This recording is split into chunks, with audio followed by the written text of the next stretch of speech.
I'm going to open this meeting of the Gloucester of the November 25th, 2025 Gloucester City Council meeting.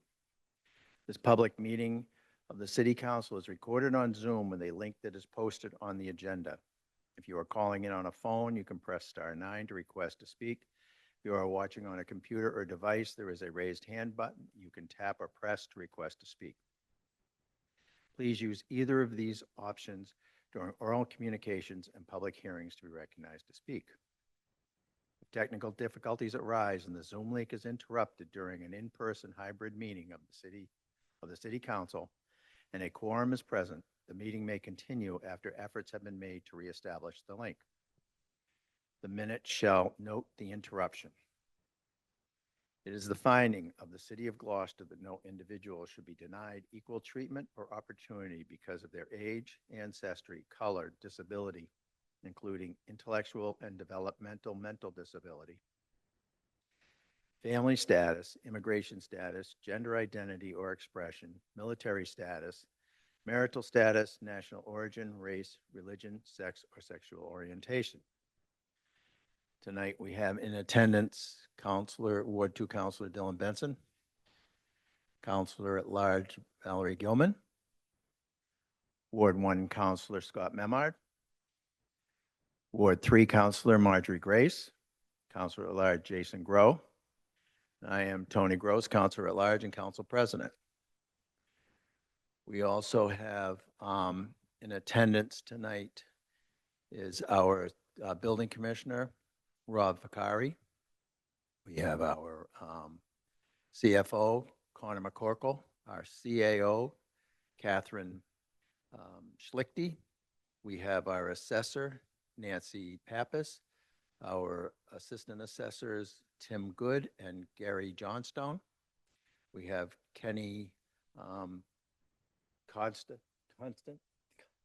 Kenny Costa is remote.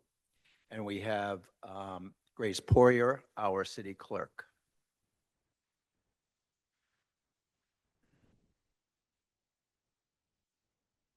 That's it. We will now stand for a flag salute and a moment of silence. I pledge allegiance to the flag of the United States of America and to the republic for which stands one nation under God, indivisible, with liberty and justice for all. I'd like to ask that you just remain standing for a brief moment of silence for Anthony Bertolino, who passed away several weeks ago. He was a great community activist in so many ways, a long-term member of the Traffic Commission, and his family will miss him, as will all of us. So, brief moment of silence. Thank you.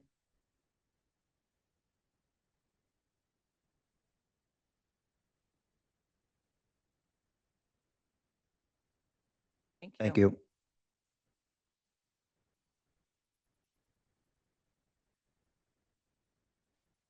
Next order of business, Madam Clerk. Oral communications. Public shall have at every regularly scheduled meeting to be heard under oral communications on matters not appearing on the agenda. Oral communications shall allow any resident and or property owner and or business owner who has a request or complaint of any nature relative to city business and to appear before the council. Make their statement without debate, and the City Council will refer matters to the office of the mayor. Persons speaking under oral communication shall be limited to 3 minutes each.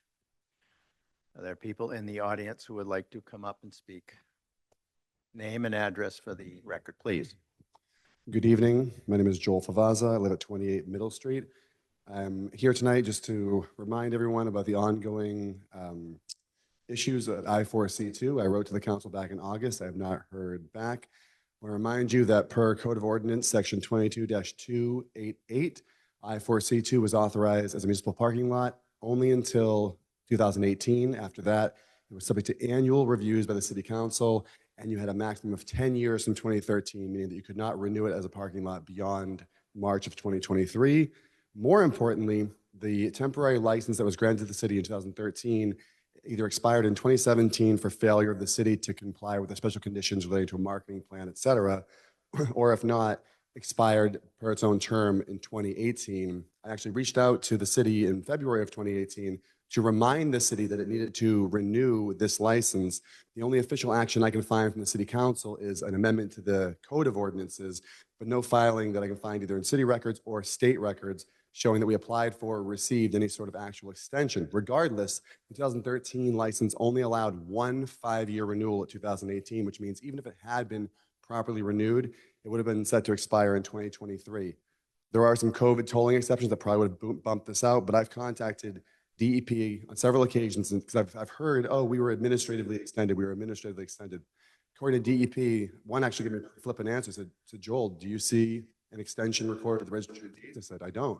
Well, then, Joel, how could it have been extended? Does our license viewer on our website show it as being active? I said, no, it shows it as expiring in 2018. Well, Joel, then it must be inactive. So I just want to remind this council that you have a parking lot that is illegal for public parking based on your own code of ordinances and is an unlicensed piece of fill right now. It is not permitted by the state to be used as a parking lot. I imagine we should probably take care of that one direction or the other. Thank you. Thank you.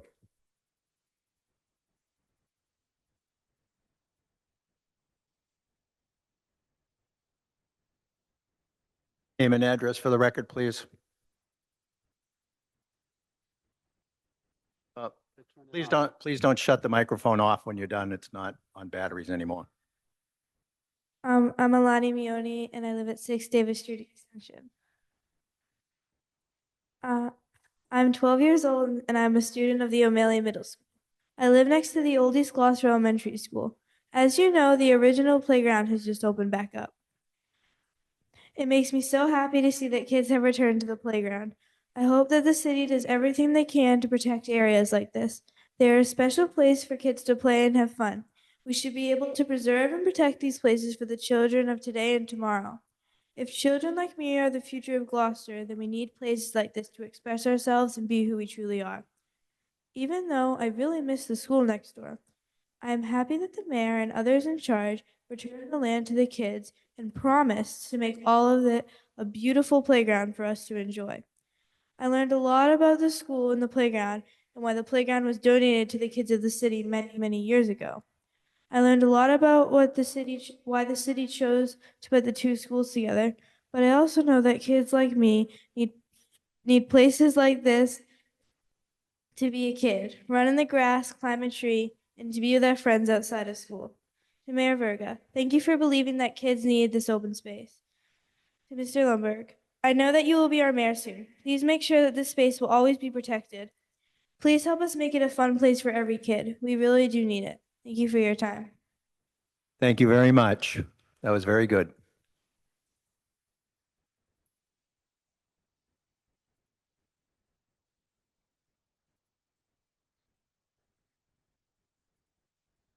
My name is Kathleen Christensen. I adopted Gloucester as my home 17 years ago. Name and address. Kathleen Christensen, 10 Dale Avenue. Thank you. Now I forgot my train of thought. All right. We'll start again. So in July, I moved into Central Grammar and immediately start to notice my neighbors struggling with the food desert that I've just moved into. 2 weeks ago, let me just show you something. To talk into the mic. Yeah. You can get that, but you have to be on the mic for the recording.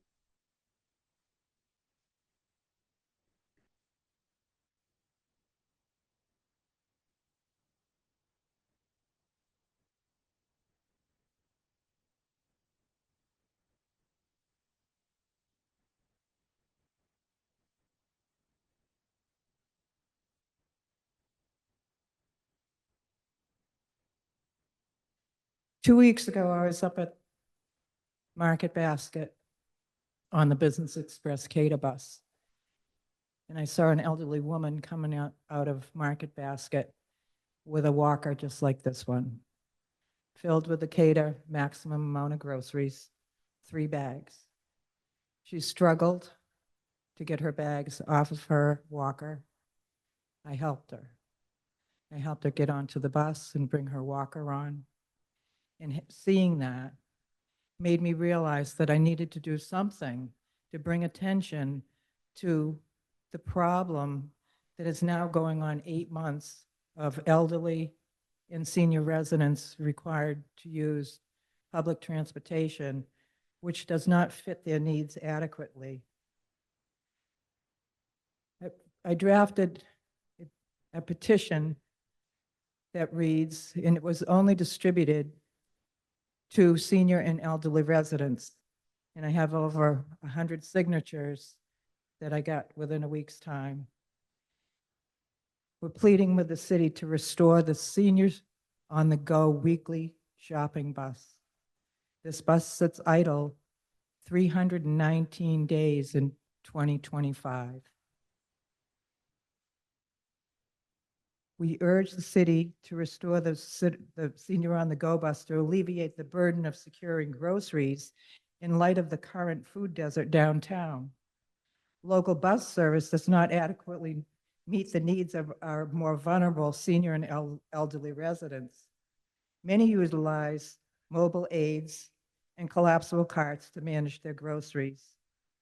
The door-to-door pickup and drop-off provided by a dedicated bus service will be safer facilitation for the basic human need to eat. There are actually 2 senior on-the-go You only have about 20 seconds. buses. I have about 20 seconds.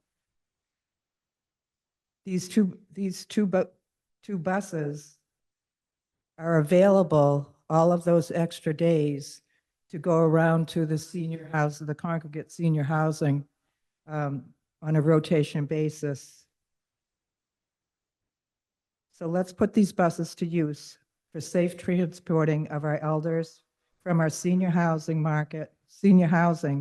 to Market Basket. Volunteers are ready to help. Forthcoming will be the official city petition with 150 signatures of registered voters forthcoming. Thank you. Thank you very much.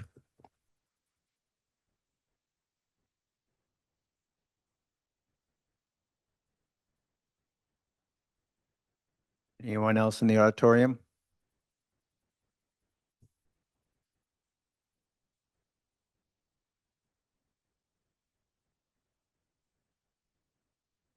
And there is no one online. Next order of business, Madam Clerk.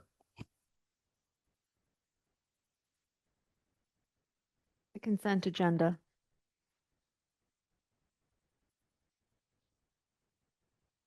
Any councilors like to remove anything off the consent agenda? Thank you.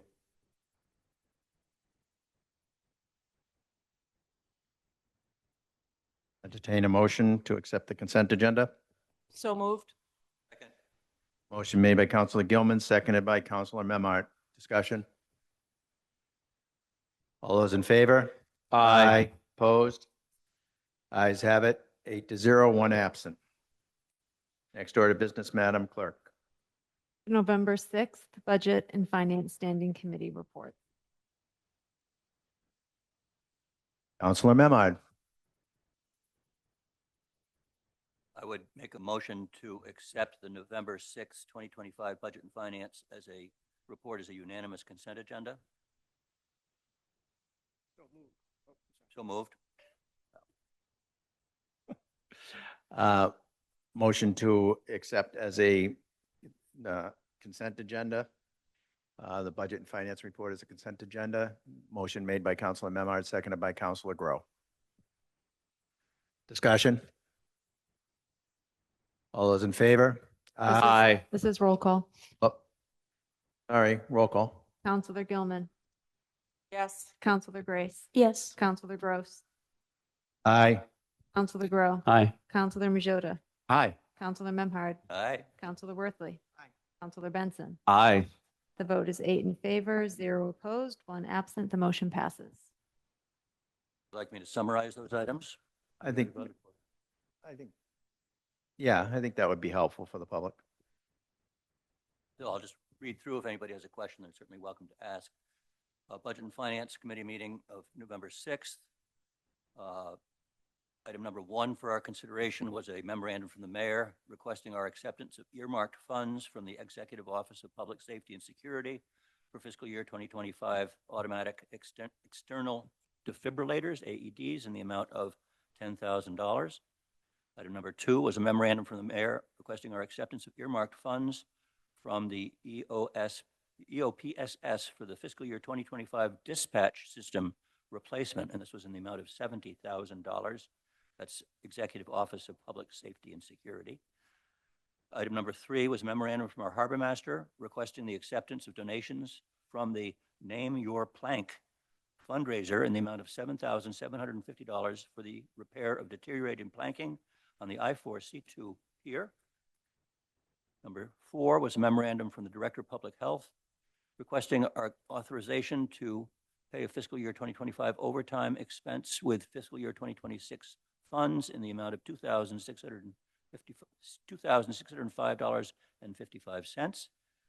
Number 5 was a memorandum from the Chief Financial Officer and a 2026 supplemental appropriation number 6 in the amount of $115,000 for the fire department's critical need of additional funding for turnout gear. And all items were approved as described. Thank you. Any questions? Okay, next order of business, Madam Clerk. There was a BNF Budget and Finance meeting on November 20th, but there are no items under this heading. So next would be the November 3rd Ordinances and Administration Standing Committee report. Councilor Majota. Are you prepared? I know you would think Councilor Nolan is not here.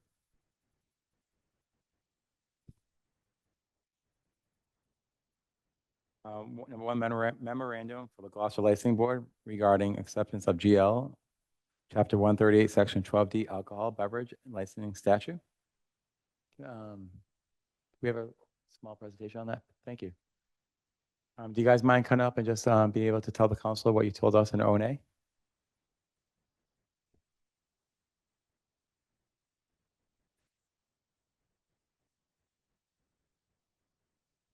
Good evening, Melissa Texera Prince, Chairperson to the Gloucester Licensing Board. Good evening.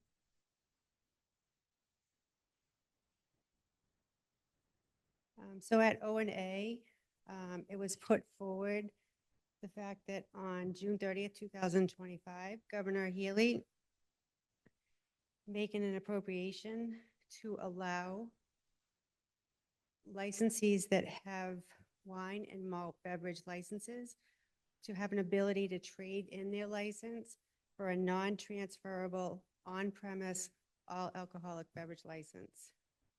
That law became in effect on July 1st, 2025.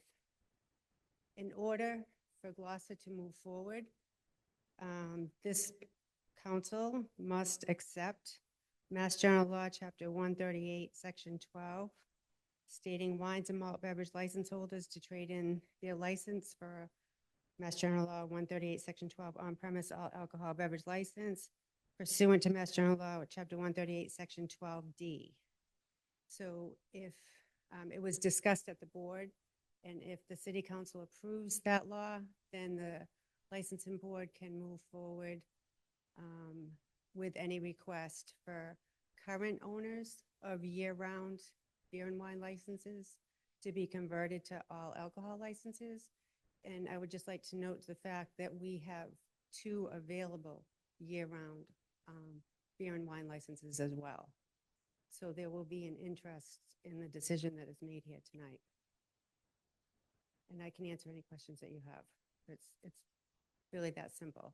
And if this board does approve it, then it would go back to the licensing board to discuss a fee to charge for an application fee, and any other regulations that we would want to set forward in the process of conversion.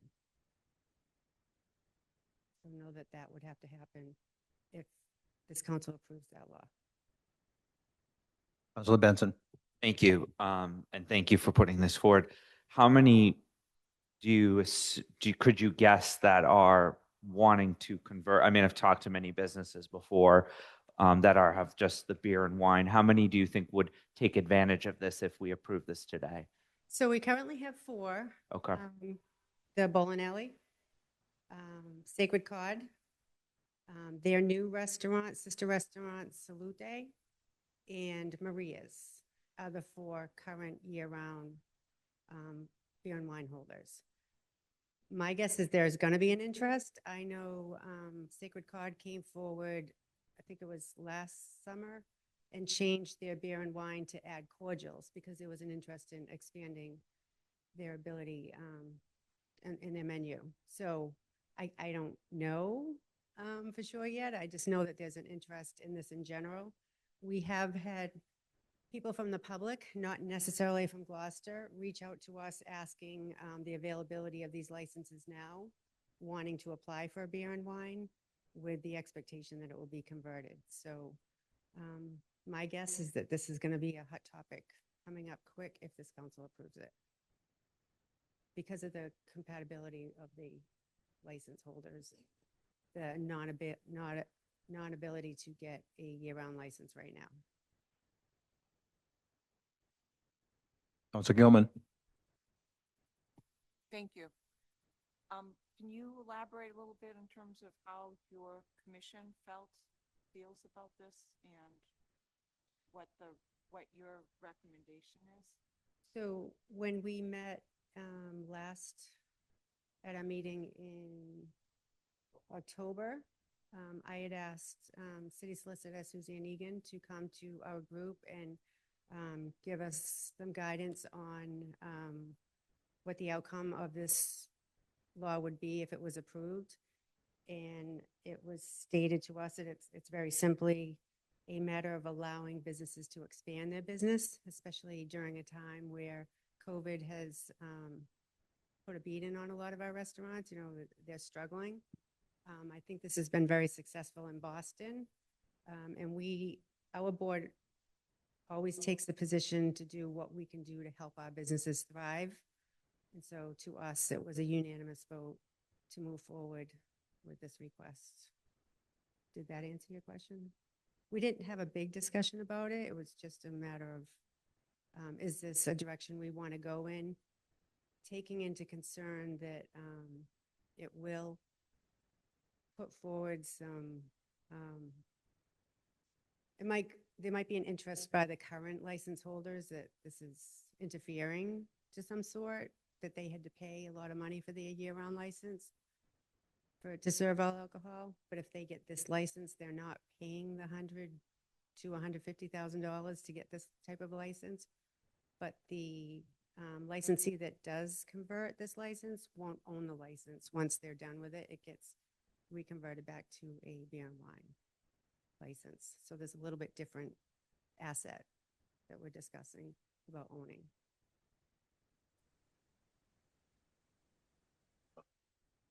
So what has the Healy administration said about the fact that the new folks won't have to pay and the old people are paying? Was that discussed in the information coming down from a fairness standpoint? It was not. I've been following the story since I heard it last July, and I didn't hear any conversation about that. But you have to understand, those that purchase the license own it, can transfer it, and do things in a business aspect that those that get this type of license can't do. So there is limits, and I'm not sure.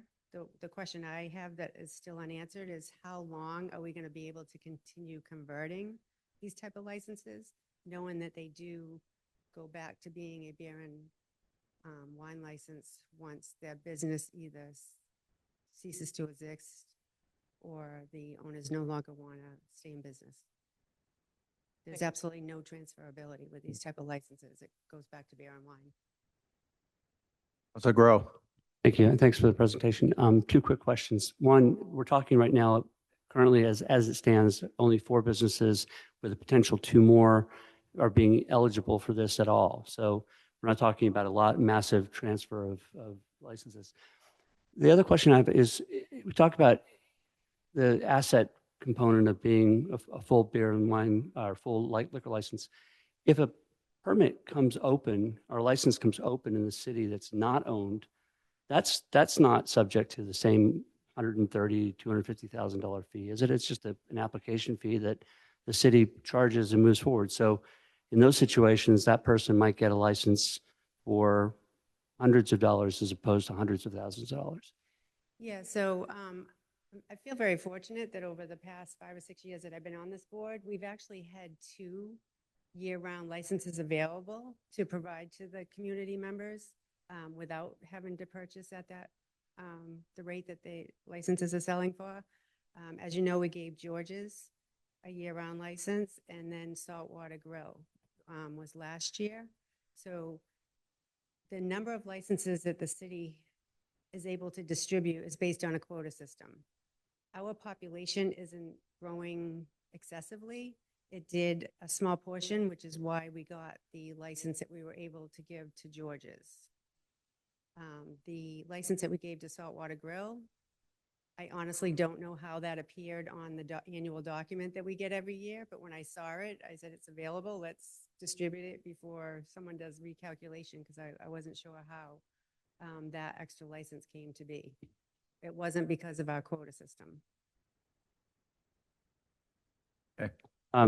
So when a license is not being used by an entity that owns it, how long do they have before that license reverts back to the city? And what are the circumstances that essentially nullify the existence of that license for them and opens it up to city access again? So what I would say to that is that there isn't any clear guidelines.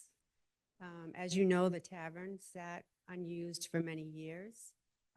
And the licensing board that I've been member to attempted 3 times to have their license non-renewed. And every time that appeal went to the ABCC, it did not end well for the licensing board. The tavern was able to keep their license. So there's, through statutes and case law, and now through our new rules and regulations that the licensing board developed, we do have language about non-use, but it can be challenged. So it's my understanding that the common practice is to give the licensee at least 6 months notice that you will possibly non-renew going forward. But you have to realize we renew every January, so it's almost like a whole year goes by, depending on when you give them that 6-month notice. But that's not a guarantee, because there's always an appeal period to the ABCC, and I can tell you the ABCC is very friendly to our businesses on their behalf to keep the licenses with the owner. So it's not an easy task to have a license taken away. But we will be having discussions, because now there's some action going on in Gloucester that we're going to have to proceed with to find out how licenses can remain in the name of an owner that's not using the license. Councilor Grace. Hi, thank you. We currently have 4 in use, 2 in limbo. So if one of them converts to a full liquor license, does that automatically generate another one that can go into limbo, or does it take it off the board? Thank you. So we have 4 beer and wine licenses, and it's up to those 4 licensees whether they want to convert or not. We have 2 available that members can come in, members from the community or outside the community can come in and apply for. So it could never be more than 6, either convert or limbo or a combination thereof. So the only way that 6 number would increase is if our population increases. I think it's every 5,000 residents that come to the city, then they add another license. Okay. Thank you. Yep. Councilor Worthley. Thank you, Mr. President. Thank you for your work on this. I appreciate it. I've always been interested in this. I've never got an answer. And I don't expect you to have the answer, but I'll ask. The city of Gloucester charges, I think, $22.50 for an all premise license. And then the person who gets that can sell it in the open market for $100,000, $150,000, I've heard up to. Is there a way that the city can just charge the $100,000 and have the city get that? No. Unless, so I'm not sure if you remember, Councilor Worthley, a few years back, there was some movement about possibly going to the state and applying through a home rule petition to try to get some more licenses available. The city of Salem was very successful in their request and obtained additional licenses, where the city of Gloucester owned the licenses and was able to rent to businesses for a certain fee per year. And then at the end, the license would revert back to the city. But the current practice we're in now, those licenses are owned by who they're owned. And who purchased them. changed that? The city council or the licensing commission or the state? So it would be up to the city council to do a home rule petition. When we were in those discussions a few years back, we were talking to Senator Tarr. Joe Cahill was very active in that conversation. And it was determined at that time, because we had licenses that weren't being used, the tavern, and I believe Halibut Point was closed at that time. There was the concern that we may not be successful in asking for more licenses if we have unused licenses distributed. The full beer, wine, alcohol license, all of them are being used currently. No, we have 2 available. Oh, I thought that was just the beer and wine license. No, I'm sorry. Maybe I didn't hear you. All alcohol license. All alcohol licenses are being used right now. There is conversation that could change soon. And that's the license that we thought if we didn't have those being active, we wouldn't be successful with a home rule petition, but those are active right now because the one that was outstanding has been retracted. Is that correct? The one that was. You mean the tavern, tavern's yes. license? So the tavern sold their license. Right. To Midori. So Midori. all of our full licenses are being used right now. They're being used, yes. Maybe the next council might want to consider that home rule petition to see if we get more. And then we could maybe rent them and retain ownership of them later, right? So I would say that all licenses are being used. However, there is a business that when. We do have Suzanne Egan available to answer. Okay. Suzanne? Did you hear that question? I'm sorry, I did not hear the question. Councilor Worthley, you want to restate the question? Excuse me. So the first question was, how is it that we charge $2,200 or $2,300, $2,250, I'm sorry, for an all alcohol license, and then someone can sell it on the open market for $100,000, $150,000? Could the city of Gloucester charge that rate, the $100,000, $150,000 for new licenses? And the answer initially was no, because we had tried to get more licenses through home rule petition, and we had some that weren't being used. I'm sorry. You're shaking your head. No, I'm just saying that the money you're talking about, that is a fee for the Right. license each year, not the Mhm. cost of the actual Right. asset. It's But- a fee that we charge everyone at renewal seat, which is now. So I guess I'll go back to my first question is, can the city charge the market rate for alcohol licenses? I think your question was about the rentals. Well, my first question is, can the city charge the fee? And the answer I thought was that that's the fee that's in the ordinance book. That's what it is. And we could have to do a home rule petition in order to charge the market rate. But So I can answer that question for you. The city, any municipality is allowed to charge a fee that is related to the cost of providing that service. So when we charge a fee, a dog license fee or an alcohol license fee, that has to be reasonably related to the administrative cost of issuing that license and also administering the existence of that licensed premises. So it would be challenging for the city to charge $150,000 for a license, because that would be challenging to show that that's the cost to the city. The license have that, it's a fair market value for the license, and that's how on the private market, commercial enterprises are able to charge, to sell. They're essentially selling their license, and that's the fair market value, and that's where that money comes from. But the city is not in the business of selling licenses. It issues the license. the second question, I think, was prompted by the conversation about adding more all alcohol licenses. And that was a home rule petition that we required from the mayor, I think, and the city council to the state. And there was reluctance or hesitation to do that when there were some licenses that were not being used. And that's not the case any longer. So is that the only way to add more licenses, is to petition the state through home rule petition? Yes, I've been involved in home rule petitions before requesting that the city be allowed, not this particular city, but other cities be allowed to have additional licenses available. And in some instances that is granted. I think that we'd have to probably look at how our licenses are being exercised right now and that status, and then we could consider doing something like that. Okay, thank you very much. I have a question. So does the business have the license or is it a person? Because if you sell the business, is that a transfer or not? So a person can own, Right. does own a license. A corporation is considered a person and can own a license.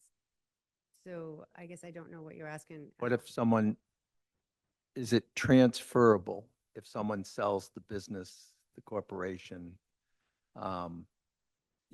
that new owners are of that corporation? Is that then transferred to the new owners? Under the ones that are up for discussion tonight? Yes. No, there's no transferability on those licenses. They revert back to a beer and wine license when the business is no longer in business. Yeah, let's say it's, Salted Cod Incorporated.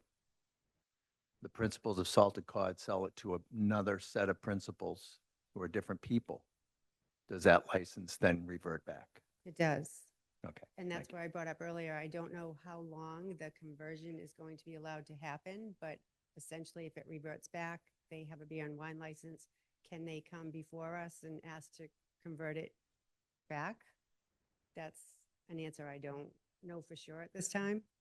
But your understanding too, Suzanne? Yes, it is. Yes, okay, thank you. Yep. Councilor Grow. I wanted to go back to what Margie was asking, and I think I'm a little confused. We have currently 6 beer and wine licenses year-round that we're allowed to give. We do. We have 4 being used. Yes. If all 4 of those convert to all alcohol licenses, do we then have 4 new year-round beer and wine licenses?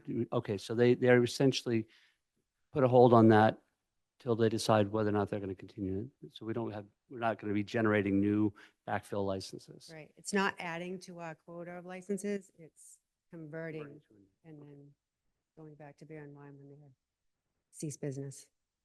And each one is subject to the licensing board approval. It is. Any other questions? Would you like to read the motion, please? Committee recommendation on a motion by myself, seconded by Councilor Grace. The Ordinance and Administration Committee voted 3 in favor, 0 opposed to recommend the City Council accept General Chapter Law 138, Section 12D, and I so move. Second. Motion made by Councilor Majota, seconded by Councilor Grace. Just a FYI, this Mass General Law is so new that it doesn't pop up if you Google it. It was in the O&A packet. So if anyone's looking for 12D, it's not there under the state website. All right. Any more discussion? All those in favor? Aye. Opposed? Ayes have it, 8-0, 1 absent. Next order of business, Madam Clerk. Thank you. Thank you very much.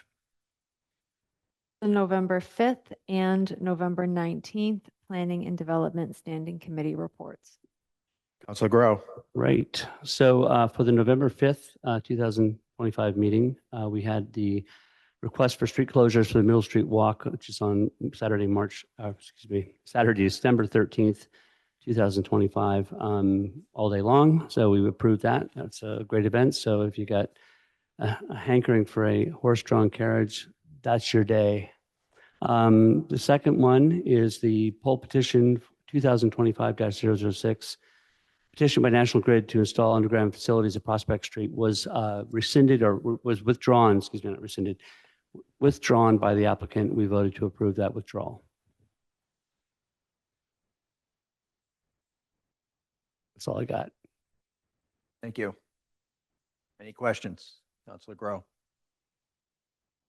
Next order of business, Madam Clerk.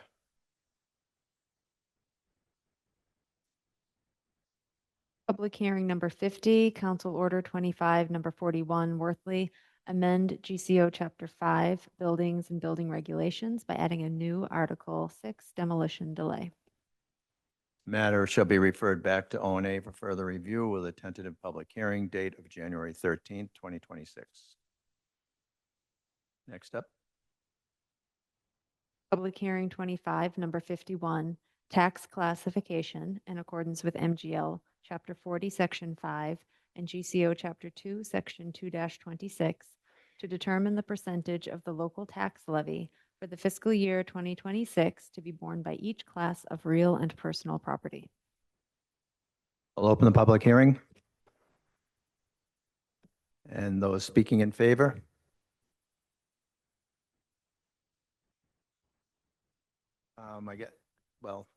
It's a public hearing. Do we have the presentation first?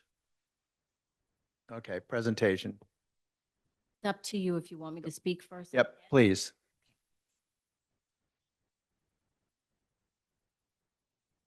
Need a bigger book. Nancy Pappas, Principal Assessor. Also present are Gary Johnstone and Tim Good, Assessors. And Tim will share his screen just so everyone can see where I am in the packet. The fiscal 26 assessed values and new growth were approved by the Department of Revenue on November 5th. This allows us to move forward with the tax classification process. There are 4 options to consider, none of which change the total tax levy. As there are no parcels classified as open space, and the mayor has not chosen to adopt either the residential exemption or the small commercial exemption, the focus is on determining whether or not to shift a portion of the tax levy from one class of property to another. To do so, a residential factor must be adopted. This factor determines the share of the tax levy that each class of property will bear. On page 4 of the packet, you'll see a comparison of fiscal 26 values by class. The residential class this year makes up 91.65% of the total, and the commercial, industrial, and personal property, 8.35%. The taxable value of the city increased just over 8% this year, and based on the sales analysis, the residential class as a whole saw market increases of just below 8%. Property types within the residential class saw market increases ranging from just below 5% to close to 12%. The single family class as a whole, market adjustments were approximately 7%, 2 to 3 family class close to 12%, apartment class was just under 5%, and the residential condominium class approximately 8.5%. The commercial class as a whole saw market increases of approximately 7%, and the industrial class as a whole saw market increases of approximately 10.5%. So market adjustments to the commercial class overall were similar to the single family class this year, while adjustments to the 2 and 3 family class, the industrial class, and the residential condominium class were higher than the single family class. Page 5 shows the parcel counts and assessed values of each class from 2013 to the present. Page 6 is the historic shift factors that have been adopted over the years, and it's the underlying residential factor associated with the shift that is voted on. Page 7 shows the calculation of the maximum allowable levy. It starts with the fiscal 25 levy limit. It is reduced by amended new growth.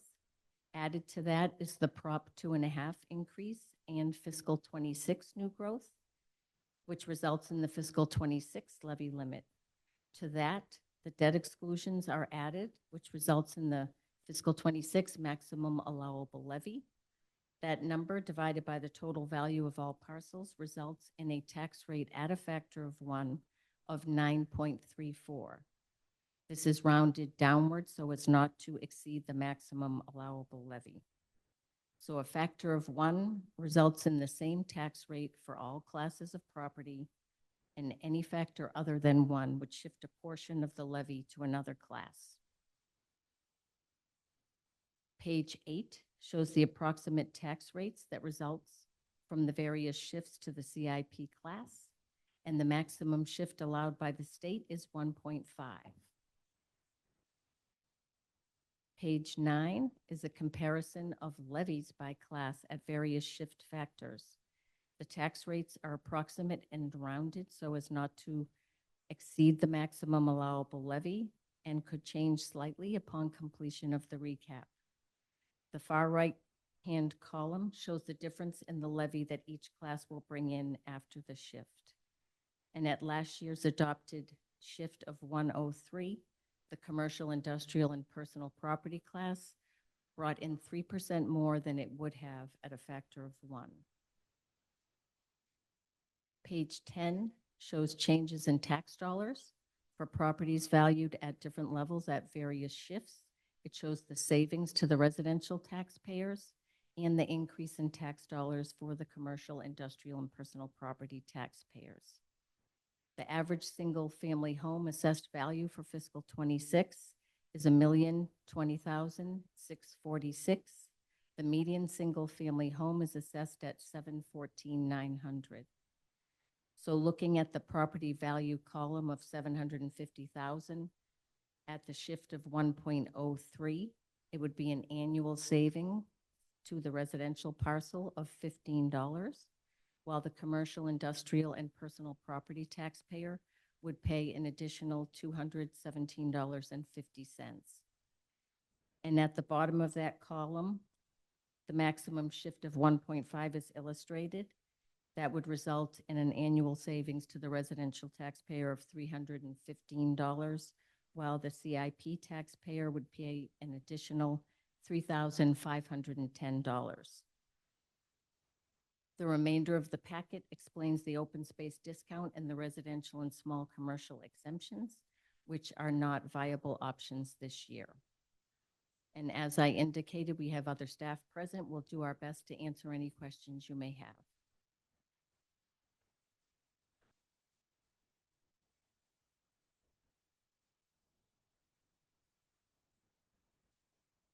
We'll hold questions till after the public hearing. Okay, anyone who'd like to speak in favor?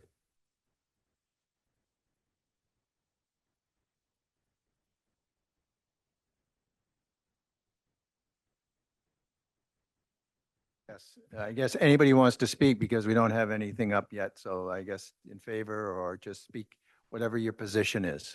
Just to make sure, in favor of a tax factor, correct? Well, no, just speak to, well, what BNF voted on was a, sticking with the 1.03. same 1.03. So if I'm in favor of something different than that, I should go back and sit down, correct? Feel free to speak now. Thank you. You get, Thank you. there's no presenters, so we're going to have 3 minutes each. Thank you. So my name is Thomas Aiello. I live at 17 Witham Street.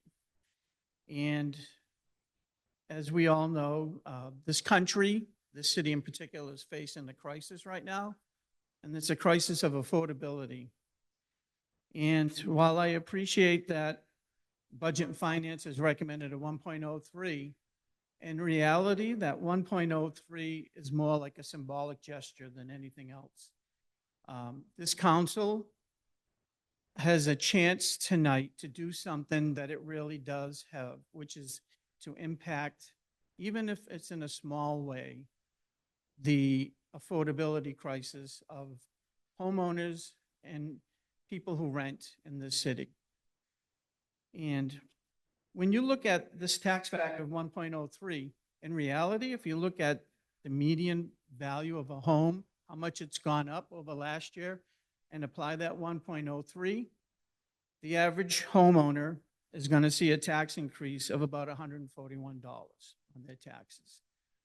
And it doesn't sound like much, but when you add it to the water bills, water and sewer, when you add it to grocery bills, when you add it to utilities, when you add it to all of that, it's just another hit in the gut for the average homeowner and for the average person who's renting, because those costs get passed on. So while I appreciate that the council Budget and Finance has recommended 1.03, which keeps at least tax factor, tax classification open in this city, I would say that Gloucester is extremely friendly toward businesses and has been for many years now. And when you compare the tax factor per thousand, Gloucester to Beverly, Beverly's is $23.90 per thousand. Salem is $22.62 per thousand. Danvers is $18.79 per thousand. Lynn is $19.86 per thousand. Wakefield, $21.76 per thousand. Gloucester's is $10.04 per thousand. So what I know my time is running out, and what I'd like the council to do tonight before it passes 1.03 is maybe look at a shift to 1.16. And I say 1.16 because that will give, the homeowner will still pay more on their taxes next year, but it'll be less of that amount. And it might be a little bit of a push more toward, alleviating some of the pain that we're all feeling right now. I know that my taxes, my real estate taxes this year are approximately 10% of my gross income. I'm retired. I work part-time, just a menial job, not much. But approximately 10% of my money is going towards just my real estate taxes alone. So I would like the city council to consider possibly. It's your time. 1.16 as a factor. Thank you very much. Thank you.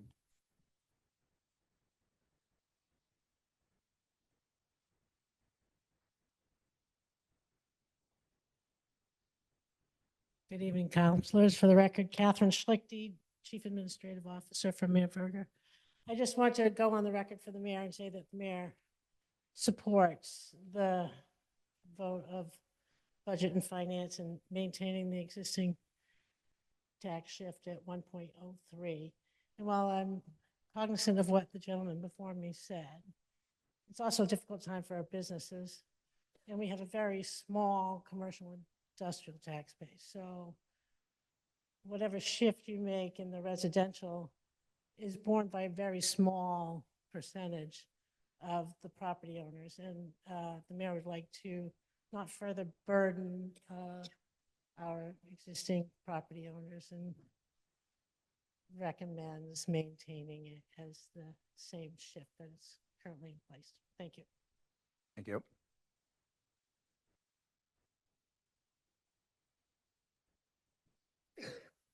Samuel Bevins, CEO of the Greater Cape Ann Chamber of Commerce 24 Harbor Loop.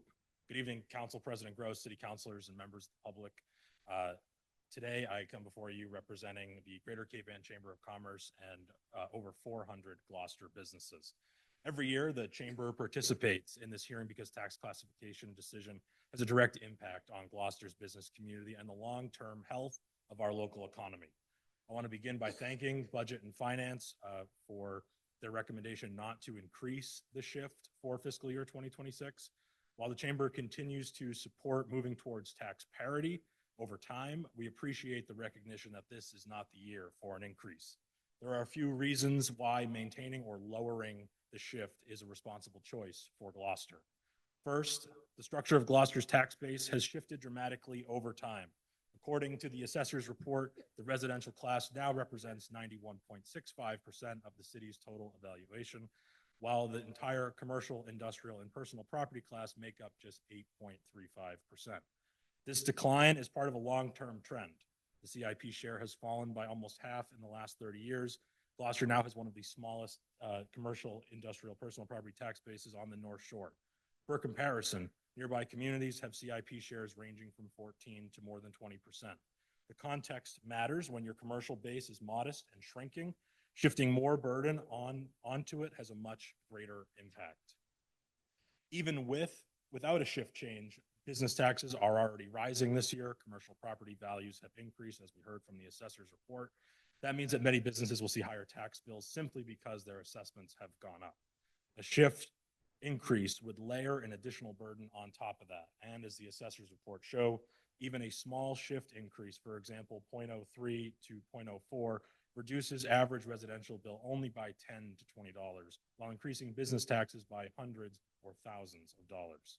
At a time when businesses are already managing increased costs of labor, insurance, utilities, and supplies, these additional taxes strain their ability to invest, hire, and stay competitive. Gloucester businesses already operate at a structural disadvantage.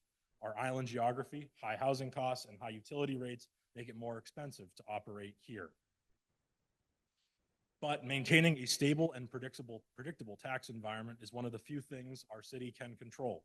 Keeping or decreasing the tax shift may not be the sole factor that attracts new businesses, but absolutely sends a clear message that Gloucester is committed to supporting the businesses that are here today and those we hope to welcome in the future. The Chamber's position is simple. Gloucester succeeds when both residents and 15 seconds. succeed. A strong, diversified business base generates jobs, supports community organizations, fills our downtowns, and ultimately helps broaden the tax base in a way that benefits everyone.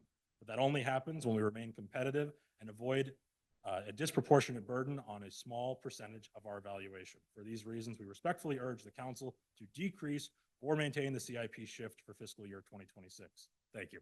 Thank you.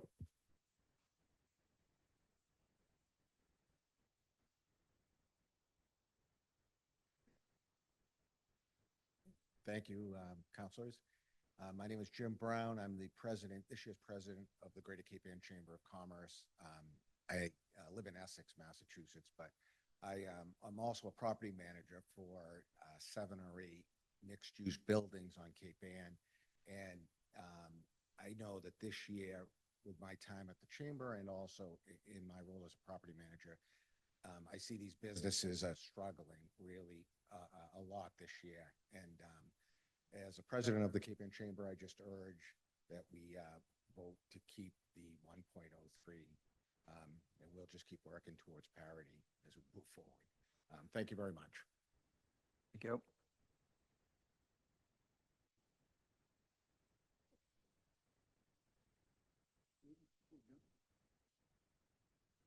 Good evening, everybody.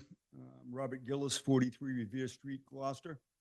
Thank you all for your service to the city. Continuing on, I also feel that first I want to thank the Budget and Finance Committee for their recommendation to keep the differential at 1.03. I also believe that 1.0 is the fairest way to go. To me, it's a matter of fairness. As it's been said earlier tonight, it's well less than 10% of our properties are commercial, industrial properties, and well over 90% is residential. And just that differential is going to weigh unfavorably towards the commercial and industrial property, as opposed to very little benefit for the differential to residential property. I've been an advocate for affordable housing in this community for decades now, and I strongly believe in affordable housing, but this is not the way to accomplish that objective. So I encourage the city council to not increase it over 1.03 and consider that down to 1.0. Thank you. Thank you. Hi, everyone. I'm Ruth Pino. I live at 82 Wheeler Street. And what I always want to remind you every year is do the calculation on your own house. On my house, I think I saved $27.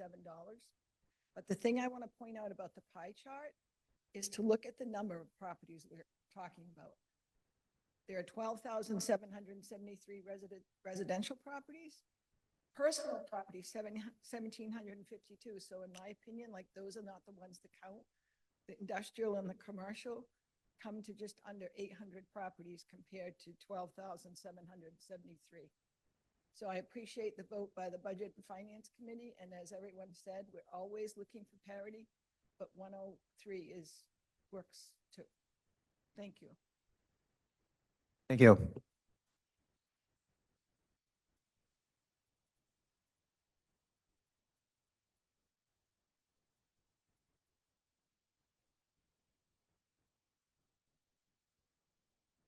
Anyone else?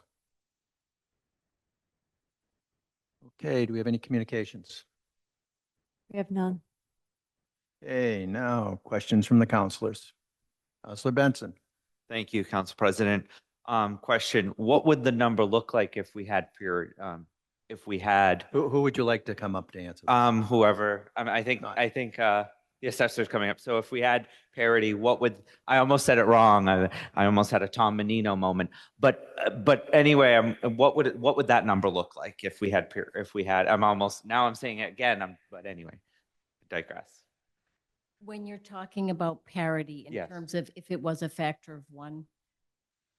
So at a factor of one, all properties are assessed at full and fair cash value as usual, and they would all have the same tax rate.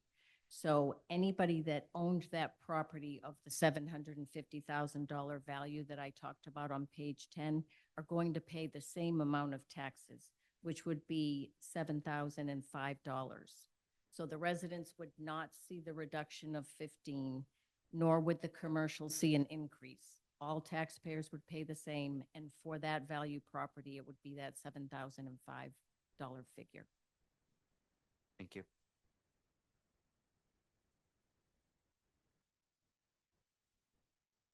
Yeah, questions. Nancy, thank you. We already spoke a little bit. I'm going to bring it up again. Can you give us an indication of why that pie chart seems to be squeezing in on the commercial, industrial, and personal property taxes? Certainly. We have a difficult community in terms of makeup. And I did look back over probably like 20 years, and there's been very little fluctuation in terms of that percentage. So what we see is there's about a 2% fluctuation on the CIP side, and Councilor Groh said a 4% on the residential. There's so many parcels to begin with on the residential side. When we talk about growth, it's everything that happens in the prior year that qualifies. So it's all new construction of residential properties, additions, condominium conversions that result in increased value that's eligible as growth. It could be lot splits. So if you're a much bigger class with more opportunity for growth is one of the things. The other item that changes the percentages here is depending on what's going on in the market. So with residential values, they always increase faster in an increasing market at a higher rate. And they also decrease more in a decreasing market because it's a more volatile purchase for homeowners where commercial and industrial are more stable. So if we did look back on page 5, going back in time, you'll see when values were decreasing, the CIP class was increasing just a little bit because residential was decreasing at a faster pace. Now we've been measuring the market, and as everyone knows, values have been increasing for some time. So since fiscal 14 to the present, we have increasing residential values, and the CIP is again now lower in terms of percentage. The parcel count hasn't changed a lot over the last 5 years, but as a community, there's a high desirability factor for residential property with all these coastlines. It's very hard to get away from this 90-10 split. So would it be fair to say that the rise in the residential share of the tax obligation is really more a sense of increase in overall value, whereas that takes away from the share of the commercial, industrial, and personal property tax because it's less volatile. It doesn't change as much and sort of gets squeezed down as a result. If you have a pie, there's more blue, there's going to be less red. True, but if you look at commercial values, even over the last couple of years, you'll see they're going up, but they're smaller to start with. They're not always changing at the same rate as residential. Last couple of years, we've seen higher increases, but historically, in a rising market, they've had less. The increases overall, market-driven increases, have been lower on the commercial side than the residential side. Go ahead. Is it possible that some commercial properties, industrial properties are paying the same, if not less taxes than they were, say, 10 years ago? It's such a general question, it's hard for me to answer, but I will say of both residential and commercial, there are properties that are paying less. Now, if values were increasing steadily on the residential side with not a lot of increase on the commercial side, it might be more likely that you would see commercial properties paying less because they're seeing a less significant increase in their assessed values. But there are a lot of things going on.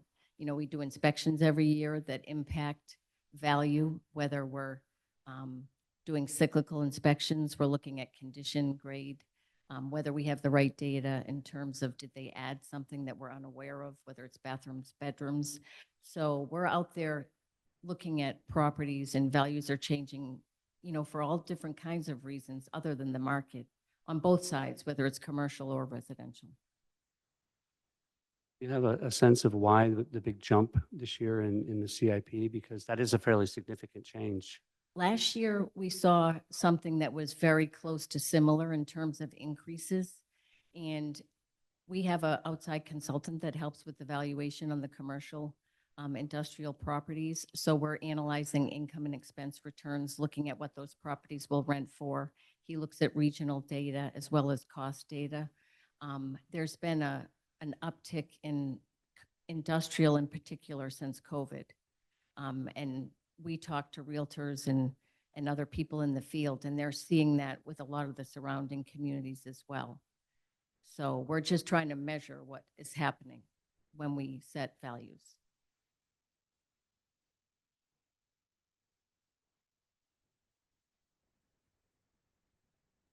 Go ahead.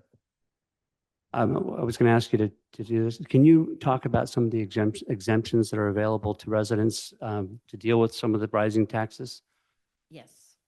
So what Councilor Groh is talking about are personal exemptions, and they're a credit toward the real estate tax bill for qualifying individuals.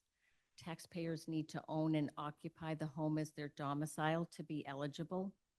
The categories that you're familiar with: senior exemptions, veterans exemptions, there's a legally blind exemption. Many of these have income and asset requirements and age requirements that the state sets that have to be met, and they determine the eligibility for people. But that's not true of the veterans or the legally blind. So the veterans are normally with a 10% or greater service-connected disability, but there are also 4 recipients of the Purple Heart or Gold Star parents. And those are some of the categories. This past year, we granted 297 exemptions.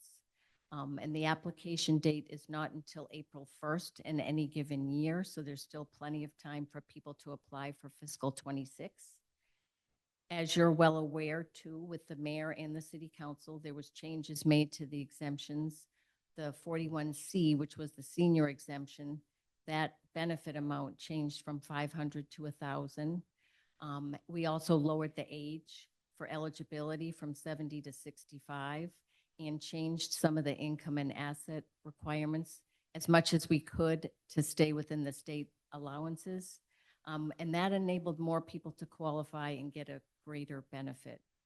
This year is the first year that the changes that that were approved by the council and the mayor relative to the HEROES Act will be effective. So for the veterans exemption, the 22 is kind of the standard exemption that many veterans qualify for. That was $400 benefit in the past. That's going to be $800 this year. And there are other exemptions on the veteran sides that could be $1,000, $1,500. Those will also be doubled. As a department, we visited both the senior center and the veteran center the last 2 years, and we want to continue to do that. We did some information seminars, more or less, answered questions in order to help taxpayers. We also have 2 great staff members, Madonna Fleming and Marianne Peters, that assist people with applications because it can be a little arduous for the seniors, and they are very good, and we do everything we can to help them and make sure they get their maximum benefit, which is the best exemption for them that they will receive the best benefit for.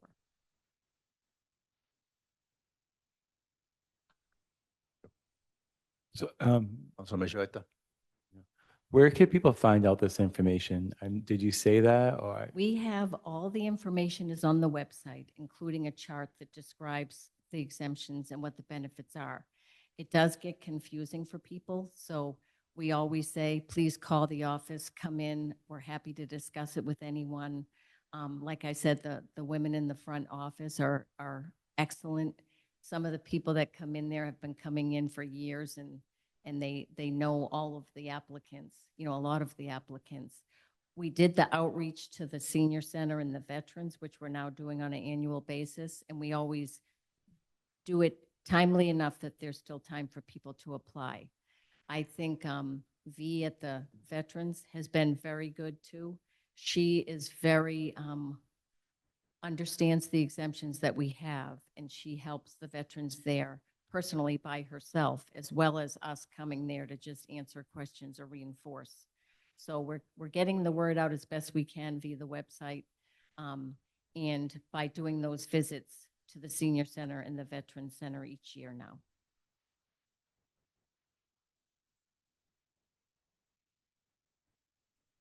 I have an unrelated question. What is the date that you set the median price?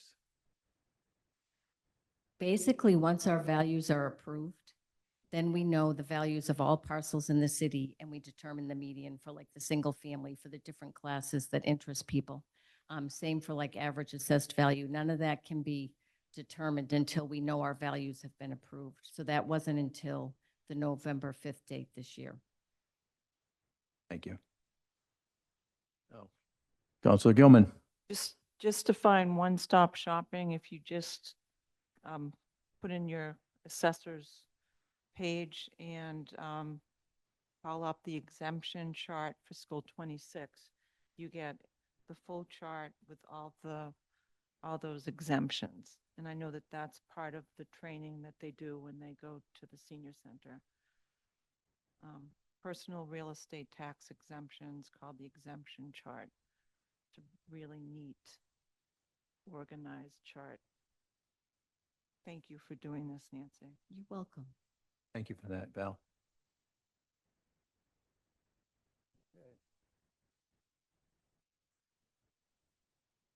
I'm going to close the public hearing.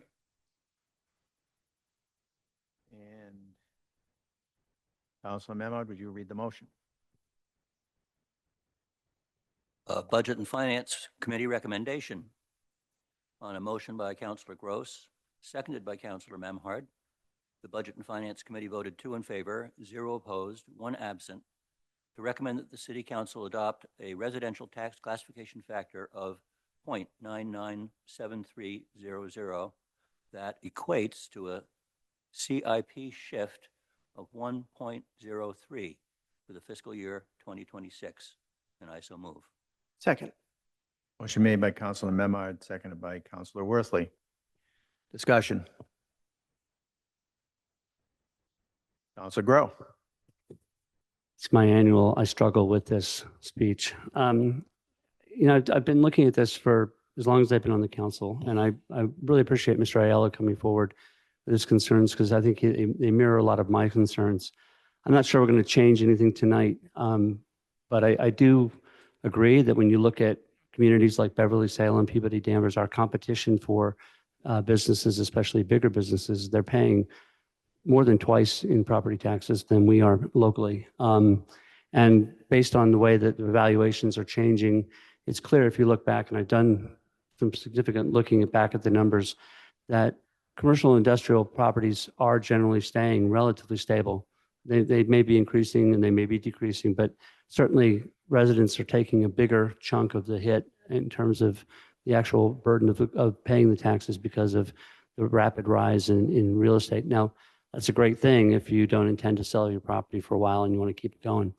I'm not going to recommend a change tonight. I had in the past recommended that we sort of contemplate the idea of going to a 90-10 split, which has been sort of our historic average.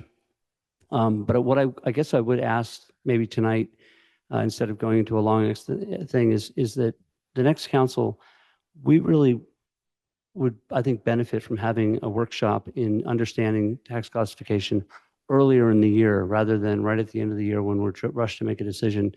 So we can really dive into whether or not these numbers are as fair or not fair as people want to make them seem to be. I think there's a lot of questions that need to be asked. There's it'd be good to understand the residential exemption. I'd be curious why people aren't pushing for the commercial exemption. But there's a lot of questions I think we could use to ask, to ask the assessor's office to help explain this process a little bit more clearly to us. They do a great job at this end of the year thing, but I think by the time we're here, we're up against the wall for approval, and we don't really have a strategy in mind. So I'd like to ask the council president, maybe next term, that we have a workshop with the assessor's office, with the administration, with the full council, and really discuss and get a really clear understanding of what it is we're doing on nights like tonight. Thank you. Bring that up again. Guarantee it. Councilor Benson.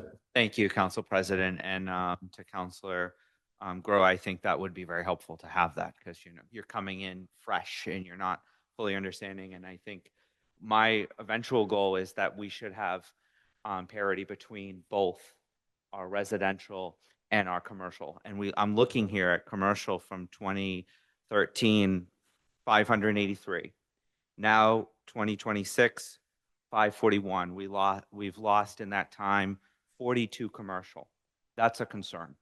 And I think we talk about, I appreciated the gentleman that came up at the beginning, and we do need to find more exemptions. And I've brought forward a few in the past, and we should be looking at, this is also a time where we brought forward the senior tax work-off and the veterans tax work-off program, the incoming administration, looking at putting those programs full throttle, also reaching out to our state legislatures to support more exemptions, because we do have an affordability crisis. It is a crisis that is affecting everyone, including businesses, since the COVID pandemic, that has caused massive crisis for our business community.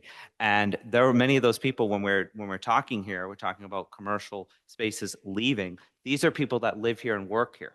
So we do need to address the affordability crisis, and we're going to be talking a little bit about that at our next public hearing tonight. But I do really believe we need purity here, and I will not be supporting this, because I do think that there is an importance here. We're talking about businesses, and I do think that is something that, as this came forward, this is my second time. Again, I think we need to be looking at that 1-to-1 ratio. And I appreciate the members of the business community from the chamber coming here. And again, to our residents as well, I want to work with everyone to try to find more solutions to help lower the burden and solve this affordability crisis. But as someone who also represents the business community and represents many people who work in the business community, we need more commercial spaces opening up. We need to be supporting that. So that is something I'm thinking about as well. And I do, again, circling back, as we do need to be thinking about this at the beginning of the year and having a workshop to really understanding these. But as of now, I will not be supporting this. Thank you. Anyone else? All right. Mr. President, I'd like to speak. Councilor Worthley.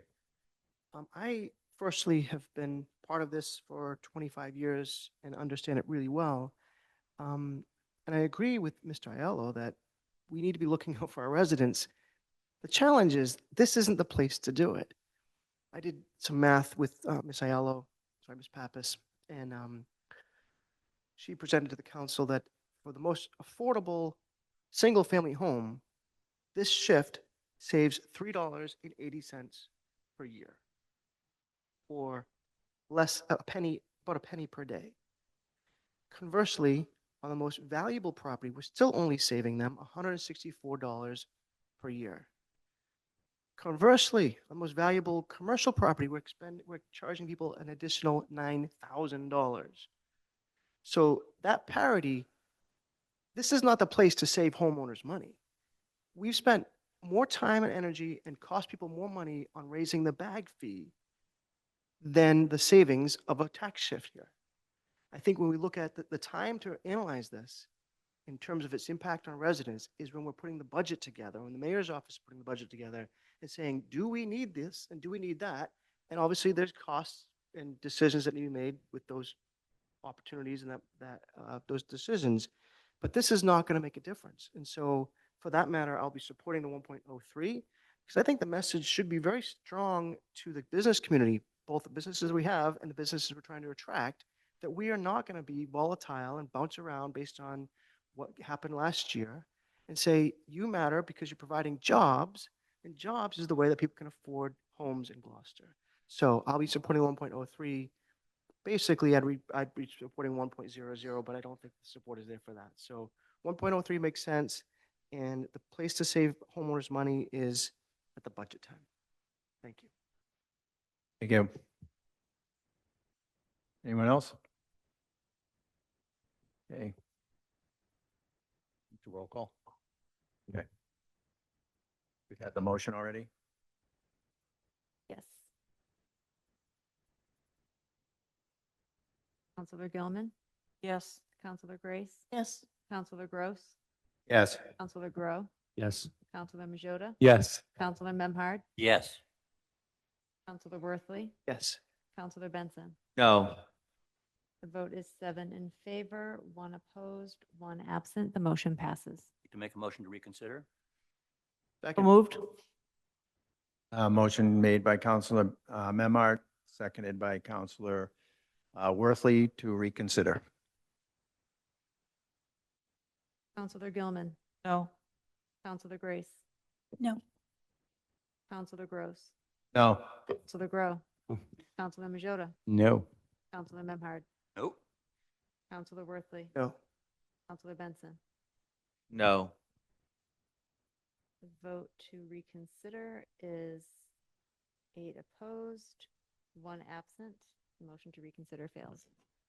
Thank you. And I'd like to let everyone know that that will mean that there is no special meeting needed tomorrow evening. I'd like to quickly take a break. As this is the last city council meeting that the Fifth Estate will be represented by our Fourth Estate, sorry, not Fifth, Fourth Estate, represented by the very excellent reporter that we've had, Ethan Foreman. So we are going to take a break for 5 minutes. Thank you. We'll open the public hearing.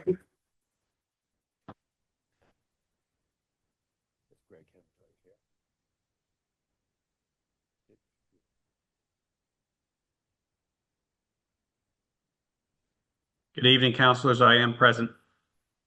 Okay. Greg Kedamatori, would you please give us a presentation? Yes, I will. And I will share my screen.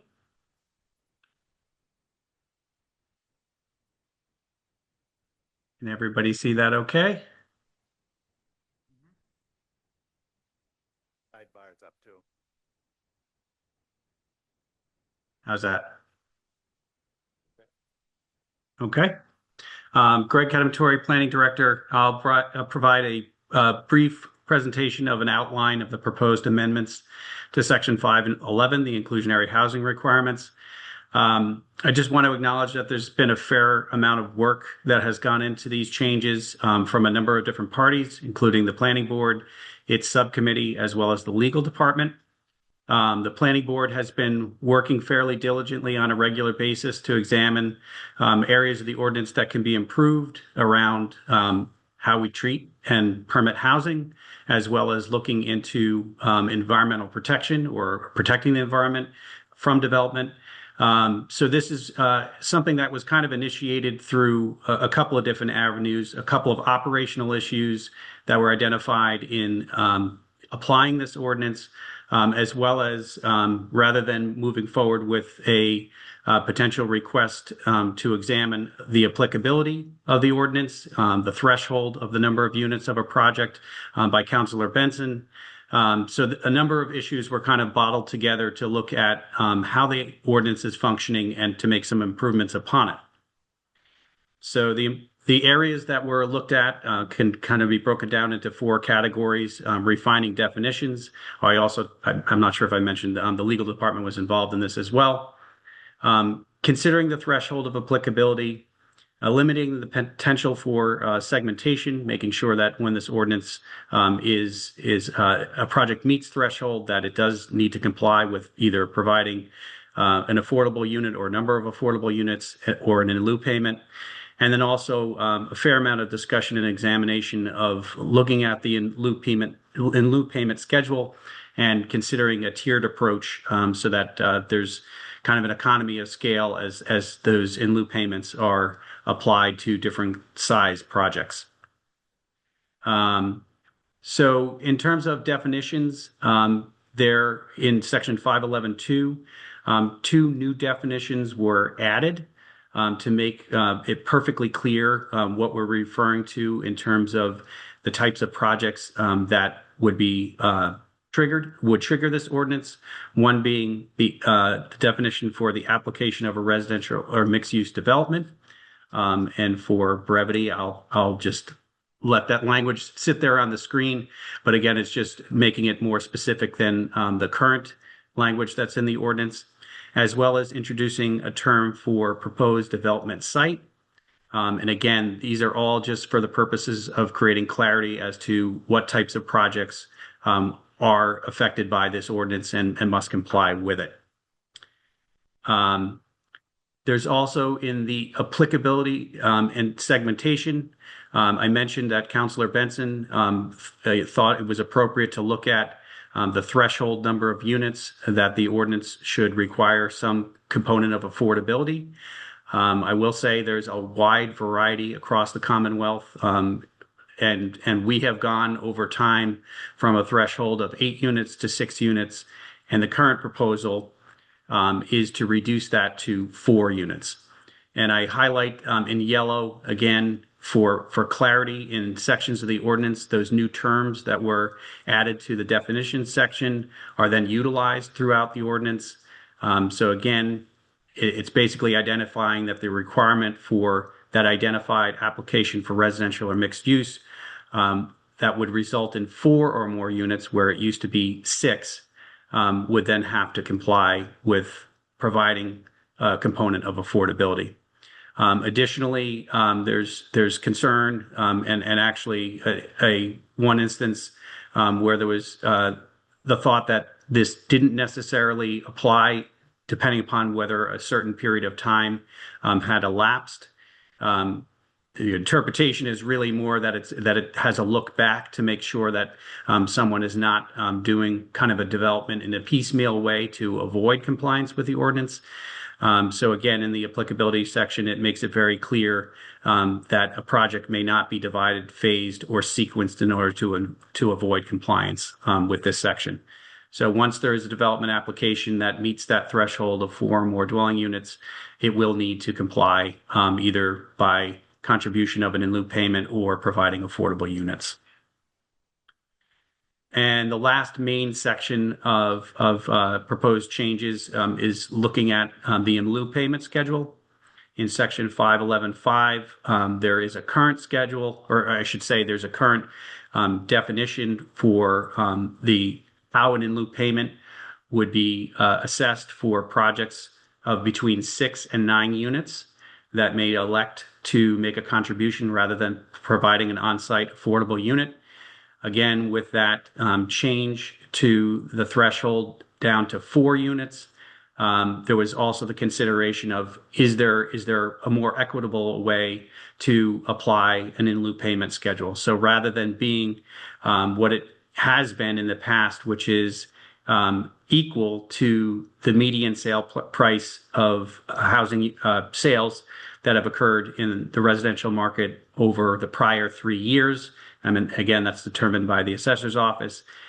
It's now been suggested that based on the number of units in a project, those that are eligible for electing to make an in lieu payment, that it would be a percentage of that same calculated number. So a project of 9 units would pay that 100% of the median sale price, which is averaged over the prior 3 years upon the submission of a building permit that triggers this ordinance. And then going down from that, 8 units providing 80% of that number, 7, 60%, and so on down to a 10% contribution of that number for a 4-unit project. And just to give folks a very clear sense of what that looks like in real time, the assessors, as mentioned, they've started to see those qualified sales numbers almost coming to a close for this calendar year. So these numbers will be recalculated and provided for the next calendar year for any project that would trigger the ordinance through a building permit. So again, the current number is $550,000. And this is the schedule that would be applied depending upon the number of units if a project were to elect to make an in lieu payment. And I believe that's an overarching presentation of the proposed changes. One other minor change that's been made throughout the ordinance. Since the last time we were making any amendments to this ordinance, the agency that looks at housing for the state was the Department of Housing and Community Development. It is now a part of the Executive Office of Housing and Livable Communities. So in any place in the ordinance where there was a reference to DHCD, that has been replaced with EOHLC. So that is a summary of the proposed amendments. The draft that you have is in the exact same form as was initiated by the planning board. They did hold their public hearing and unanimously recommended the same form that was presented in the initiation.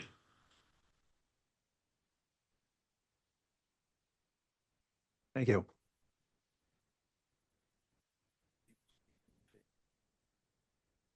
Would anyone like to speak in favor?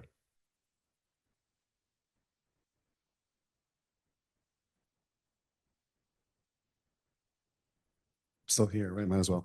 For the record, Joel Favaza, 28 Middle Street. I am speaking ultimately in favor of this. I think the change to a graduated scale of the fee in lieu is a major change that does bring much more fairness to this ordinance. I would suggest this council consider the trigger remaining at 6. Anecdotally, I can tell you, whatever you set the limit at, you will find applicants coming in 1 under. I already had discussions with one client who had plans to add, construct 4 units. I mentioned this was coming down the pike. They said it would be more efficient to just build 3 with an extra bedroom in each than to pay $55,000 to the city of Gloucester. And so this, what was going to be 4 units of housing, although none deed restricted, is now going to be 3 units of housing to get around even the $55,000 payment, which makes this 4th unit uneconomic for that person. So I really suggest you move it back up to 6 to avoid people just building a bunch of 3s and unders going forward. I would also encourage this council to consider adding some carrots, not just sticks. I do permitting across the Northeast, Beverly, Danvers, Salem, Newburyport. Their ordinances and bylaws are much easier and much more accommodating than Gloucester is. Even our neighbors, Essex and Rockport, very different municipalities, but the Essex and Rockport bylaws, much easier to develop reasonably within those municipalities. The GZO is very difficult to work in. And what I'd point out is that you will see there's no shortage of 40B applications coming through Gloucester, because it's not that people don't want to provide affordable housing units. In fact, under a 40B, they have to provide 25%, not just the 15 the Gloucester zoning ordinance asks for. And they are happy to do it because the 40B gets them out from under the heavy regulation of the GZO.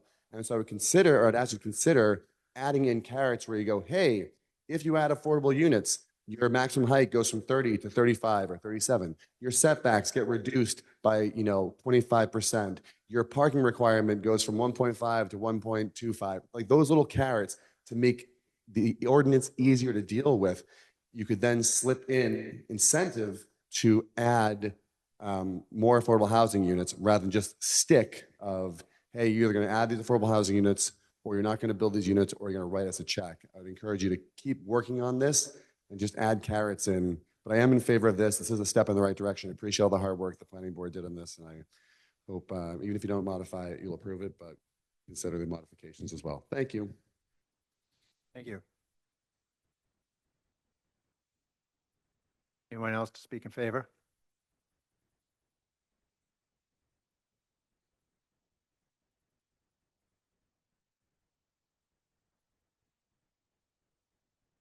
Hey, Mr. Pendergast. Hi, I just wanted to say I'm in favor of these changes. Sorry, Barnaby Prendergast, 61 Fernell Street. I just wanted to say I support these changes. It will help capture some more much needed money for the Affordable Housing Trust, which will help seed more affordable housing. Thank you. Thank you.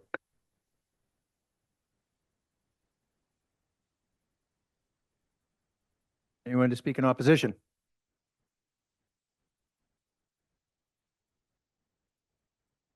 Do we have any communications? No. Questions from counselors? Counselor Worthley. Yes, thank you. First of all, I appreciate the effort. The only question I have is on the payment in lieu of. My understanding when this was initially created was the payment in lieu of would go into the Affordable Housing Trust with the goal of the Affordable Housing Trust, people use that money to either build themselves or work with a nonprofit to build a unit of housing. It'd be sort of a one-for-one offset. And when I think about, I appreciate Joel's comments about it going down, but $55,000 is not going to build anything. It's not going to, I mean, I guess if there's enough of these, we could aggregate that together and build something, but I don't know that that accomplishes any goal other than just getting a payment of 55,000. I mean, 55,000 is better than zero, but I just want to get some questions. I know we haven't had many of these, but I'd like to get some sense as to why, what do we expect to do with that money? Thank you. I think I can respond a little bit to some degree. Greg Kadamtori, Planning Director. Many of the projects that have come to Gloucester more recently that have been 100% affordable projects, each one of them, when they apply at the state level, have to show that there is local support. And very often those contributions that the city has made to those projects pale in comparison in terms of the subsidies that they may be receiving from the state or in the form of tax credits. But it is very important that the community shows that there is support for a project, both through its permitting as well as financially. So I would agree that in the scale of things, a $55,000 payment may not seem like a lot, but we are talking about essentially this ordinance is casting a much wider net, and there will be many more projects that will trigger some form of compliance. And my bet is that for the smaller projects, they will make a contribution. So again, I think that's where it's in the aggregate that those funds will be utilized to help support projects that leverage many more units than the city could do on the basis of one affordable unit in smaller projects. Thank you for that answer. Could I ask a follow-up question? President Gross? May I ask him a follow-up question? Thank you. Looking at the chart, you had number 9 at 100% and 4 at 10%. You know this chart I'm referring to? Yes. Okay. And that would be, I think I saw it, I think it was Jade Ramson who said we should be updating that soon on the median income, I'm sorry, median home price. I think I saw that in the notes. Maybe I don't want to. Median unit when the assessors come up. Yeah. It was. Yeah, so that's done on an annual basis and looks back 3 years. Okay.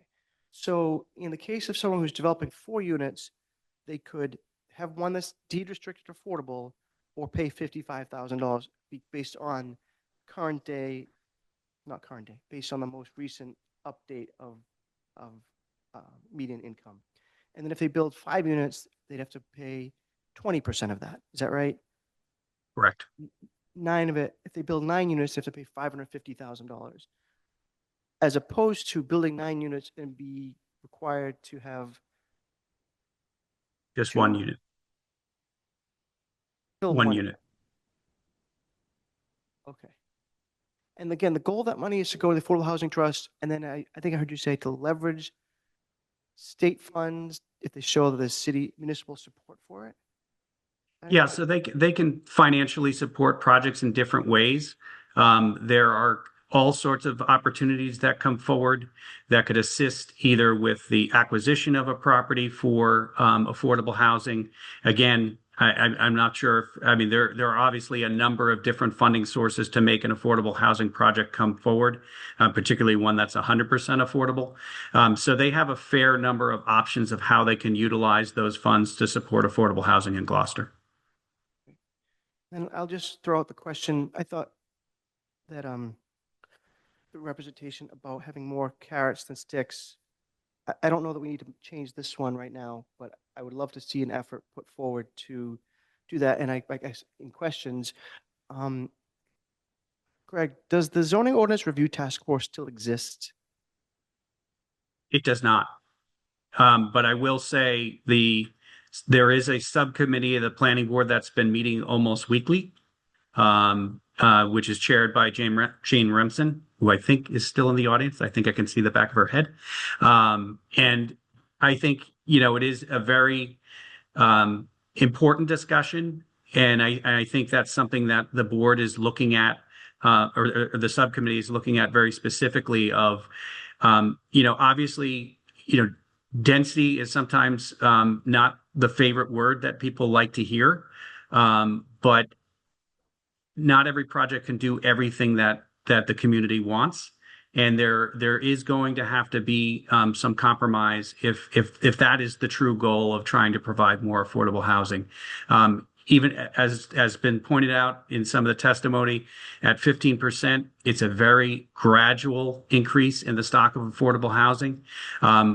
We do tend to get a much bigger benefit from partnering with nonprofits to create many more units. And I think that's the crux of looking at that potential for in lieu payments. But then when a project becomes of a certain size, they should be able to provide those affordable units. And we've had examples of that as well. So this is definitely, a lot of communities have started to look at lowering thresholds to try to see how they can continue to try to move towards providing more units. But definitely, that would be in the mix. And then it would be the 8 of you this evening, 9 at a full council level to consider, whether or not those are acceptable approaches in terms of providing incentives for additional units. Thank you very much.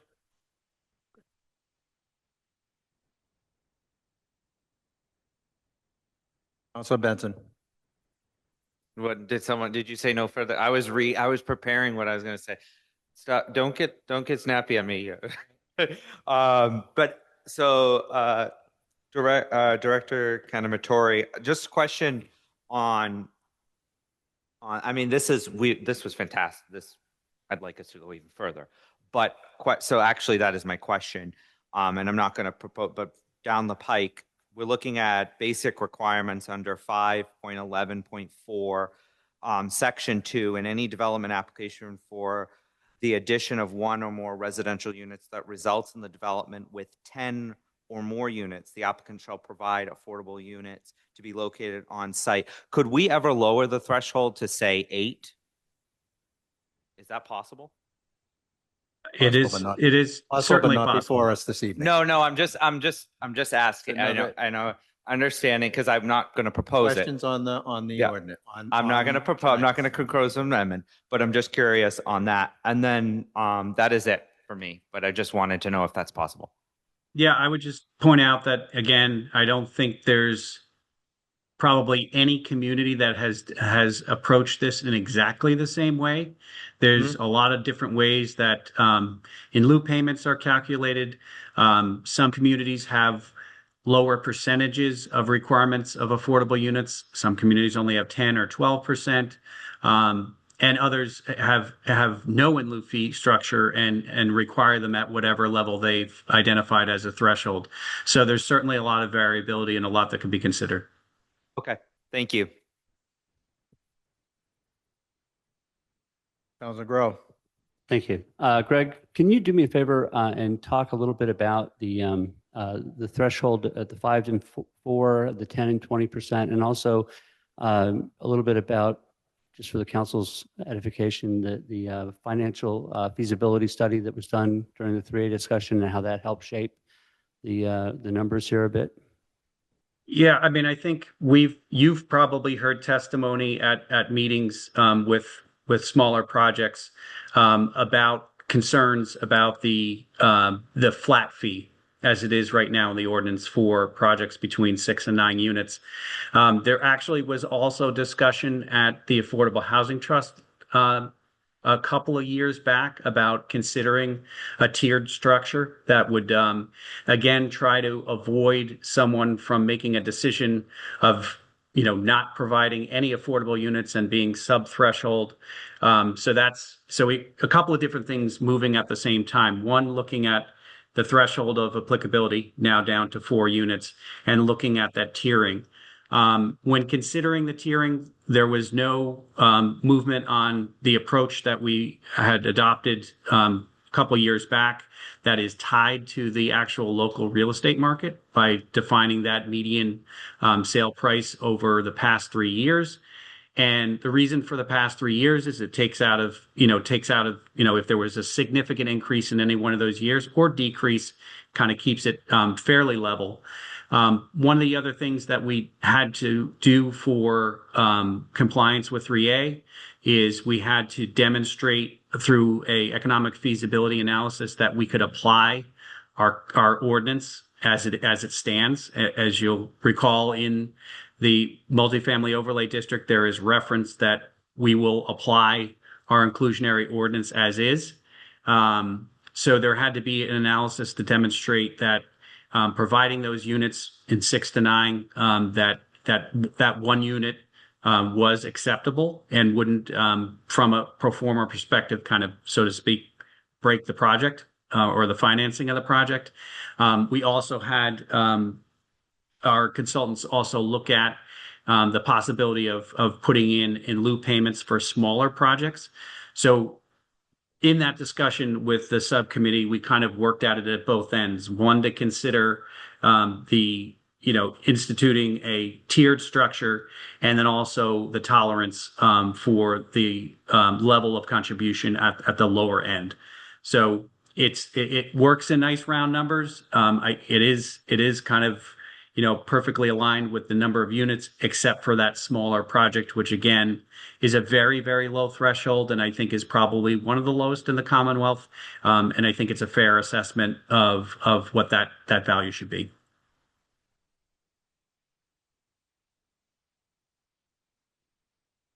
Councilor Memard. Thank you. Greg, I also have a question relating to the applicability, the 511.3, relating to the applications for number 2, applications for residential or mixed-use development may not be divided, phased, or sequenced in order to avoid compliance with 511. I think this is very important. I'm just curious how your office or the building inspector's office oversees a project like this. The one that comes to my mind in my ward is on Orchard Road, where an applicant subdivided an inherited lot and put up 2 duplexes on one corner of it, and then has waited 2 years and now is putting up another duplex and then a 3rd single unit, I believe. How does the building, how do we enforce what you're putting in here, which is very important, but how do you avoid someone skirting the intent of our ordinance? Yeah, again, so there was language in the past ordinance that looked at this 36 months, and that was really for the benefit of the city to look back to make sure that someone hadn't had some form of a either a lot split or some sort of land division that wasn't caught. So all the applications for divisions, subdivisions, multifamily applications all come through our boards. It's made very clear at the time when one has the potential to trigger this ordinance that it's known. And then it is at the point where a building permit is filed for that meets that definition of resulting in 6 or more units, that the inclusionary provisions start to kick in. And there is also a table that talks about if an in lieu payment is made or if affordable units are to be provided. There's a schedule that is basically goes along with as units are brought to market in the market rate units of a development. So it's pretty clear with this applicability, and now with it being lowered, there are many more applications that will be reviewed.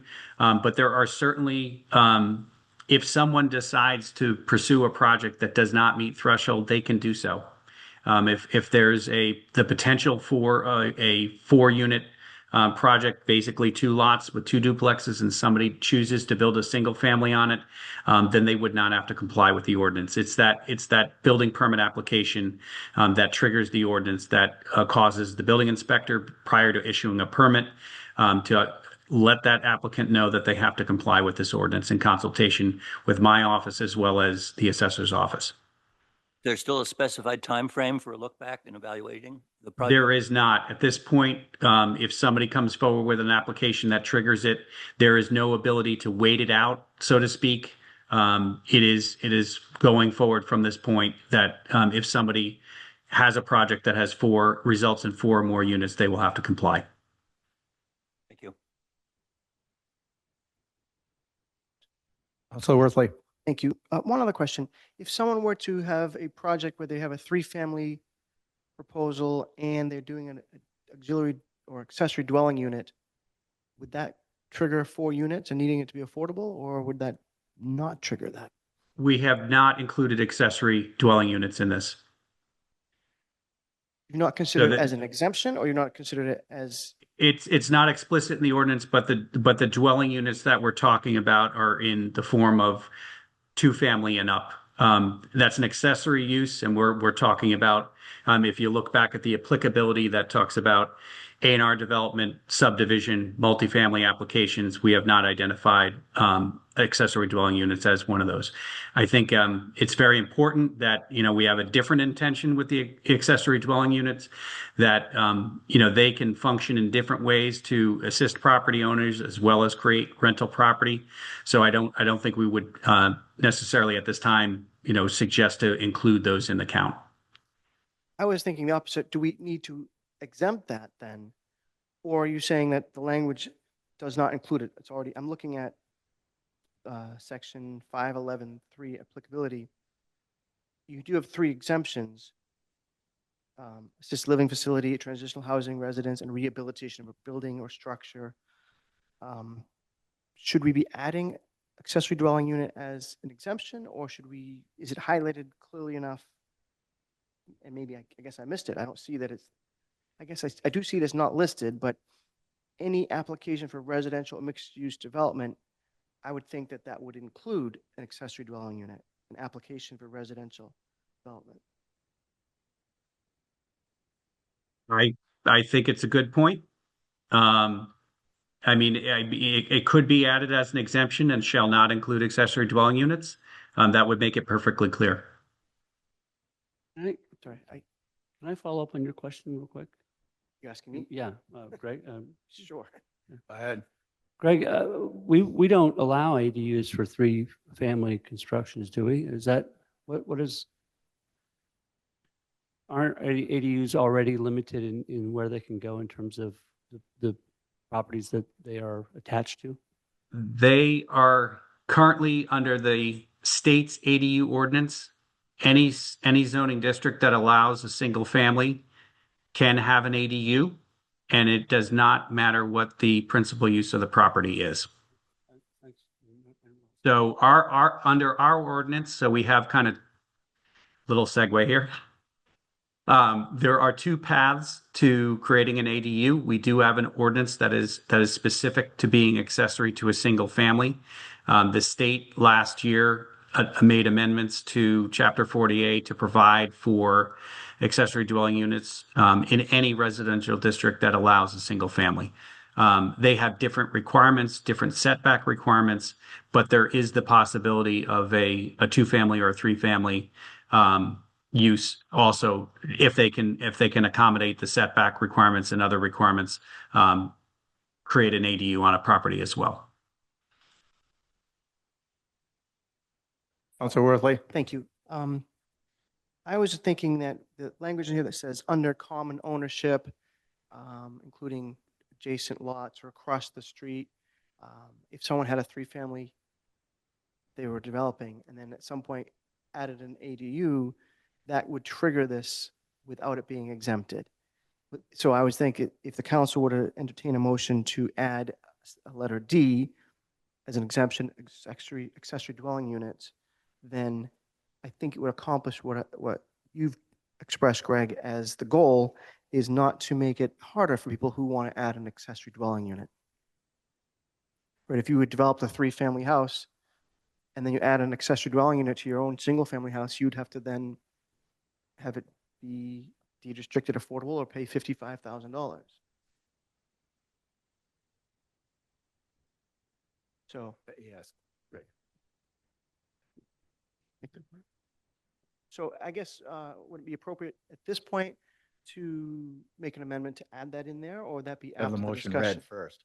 What's that? We're still in public hearing. Good questions. Right, so now would not be the right time. Thank you. Another question. Oh, that question. Council Benson. Is an ADU considered a unit, or is it that's it's not considered a unit, correct?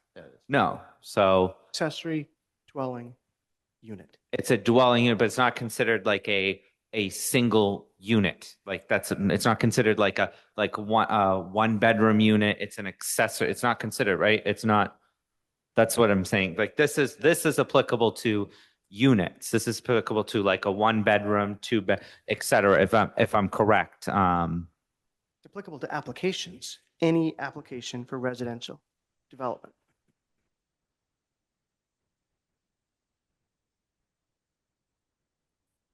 I mean, I would say we have definitions for dwelling units, we have definitions for accessory dwelling units, but a lot of the exercise here was to try to create clarity. So I have no objection to try to make that clear with calling it out. Councilor Egan, do you have anything to say on this? No, I would concur with Greg that making it clear would be very helpful, and you could add that section D as proposed by Councilor Worthley. Okay, thank you. Councilor Grow. So let me ask this question, Greg and Suzanne both. What would prevent someone who has a three-family calling their fourth unit an ADU, even if functionally it was just another unit within that that creating a four-family? I guess I'm wondering if there's a chance that someone clever could circumvent the intention of the regulations by calling it an ADU as opposed to an additional unit. So I'd have to look at the Code of Massachusetts regulations that accompanied the allowance of ADUs. Our current ordinance does not permit an ADU to be added in a two-family, three-family, or above. The state has provisions both for standalone as well as within a single-family home. I don't think they have a provision for the addition of an ADU in a multifamily. And I would agree with that. I think that the new amendments to 40A pertaining to what they're called protected use ADUs that are allowed as of right have very specific requirements that and are permitted in a different manner in which if we were then a principal use or multifamily or principal use dwelling unit. So I don't see that as a risk that people would be trying to use the exemption for an ADU to avoid the inclusionary zoning ordinance. And I may be found to be incorrect in that, and we may be back here in 2 years and try to resolve that. But right now, as it stands with the amendments to 48, the protected use ADU is very specific, and our ADUs that are allowed by special permit are also, and as of right, and are also specific, as opposed to if somebody's going for a building permit for a duplex or a multifamily special permit. So would you recommend including ADU as a defined exemption, or does the ordinance as it's written effectively do that? I don't think it hurts to add it. It does add clarity that an ADU will not be included in the inclusionary zoning ordinance.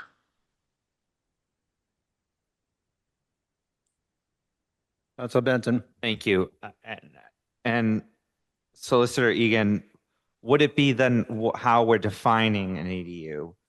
would it be helpful? Like, I mean, the definitions, obviously, it may be redundant to put it there, but because what we're defining, what is an ADU is going to be, I think something, it's not an actual technical unit, if that makes sense.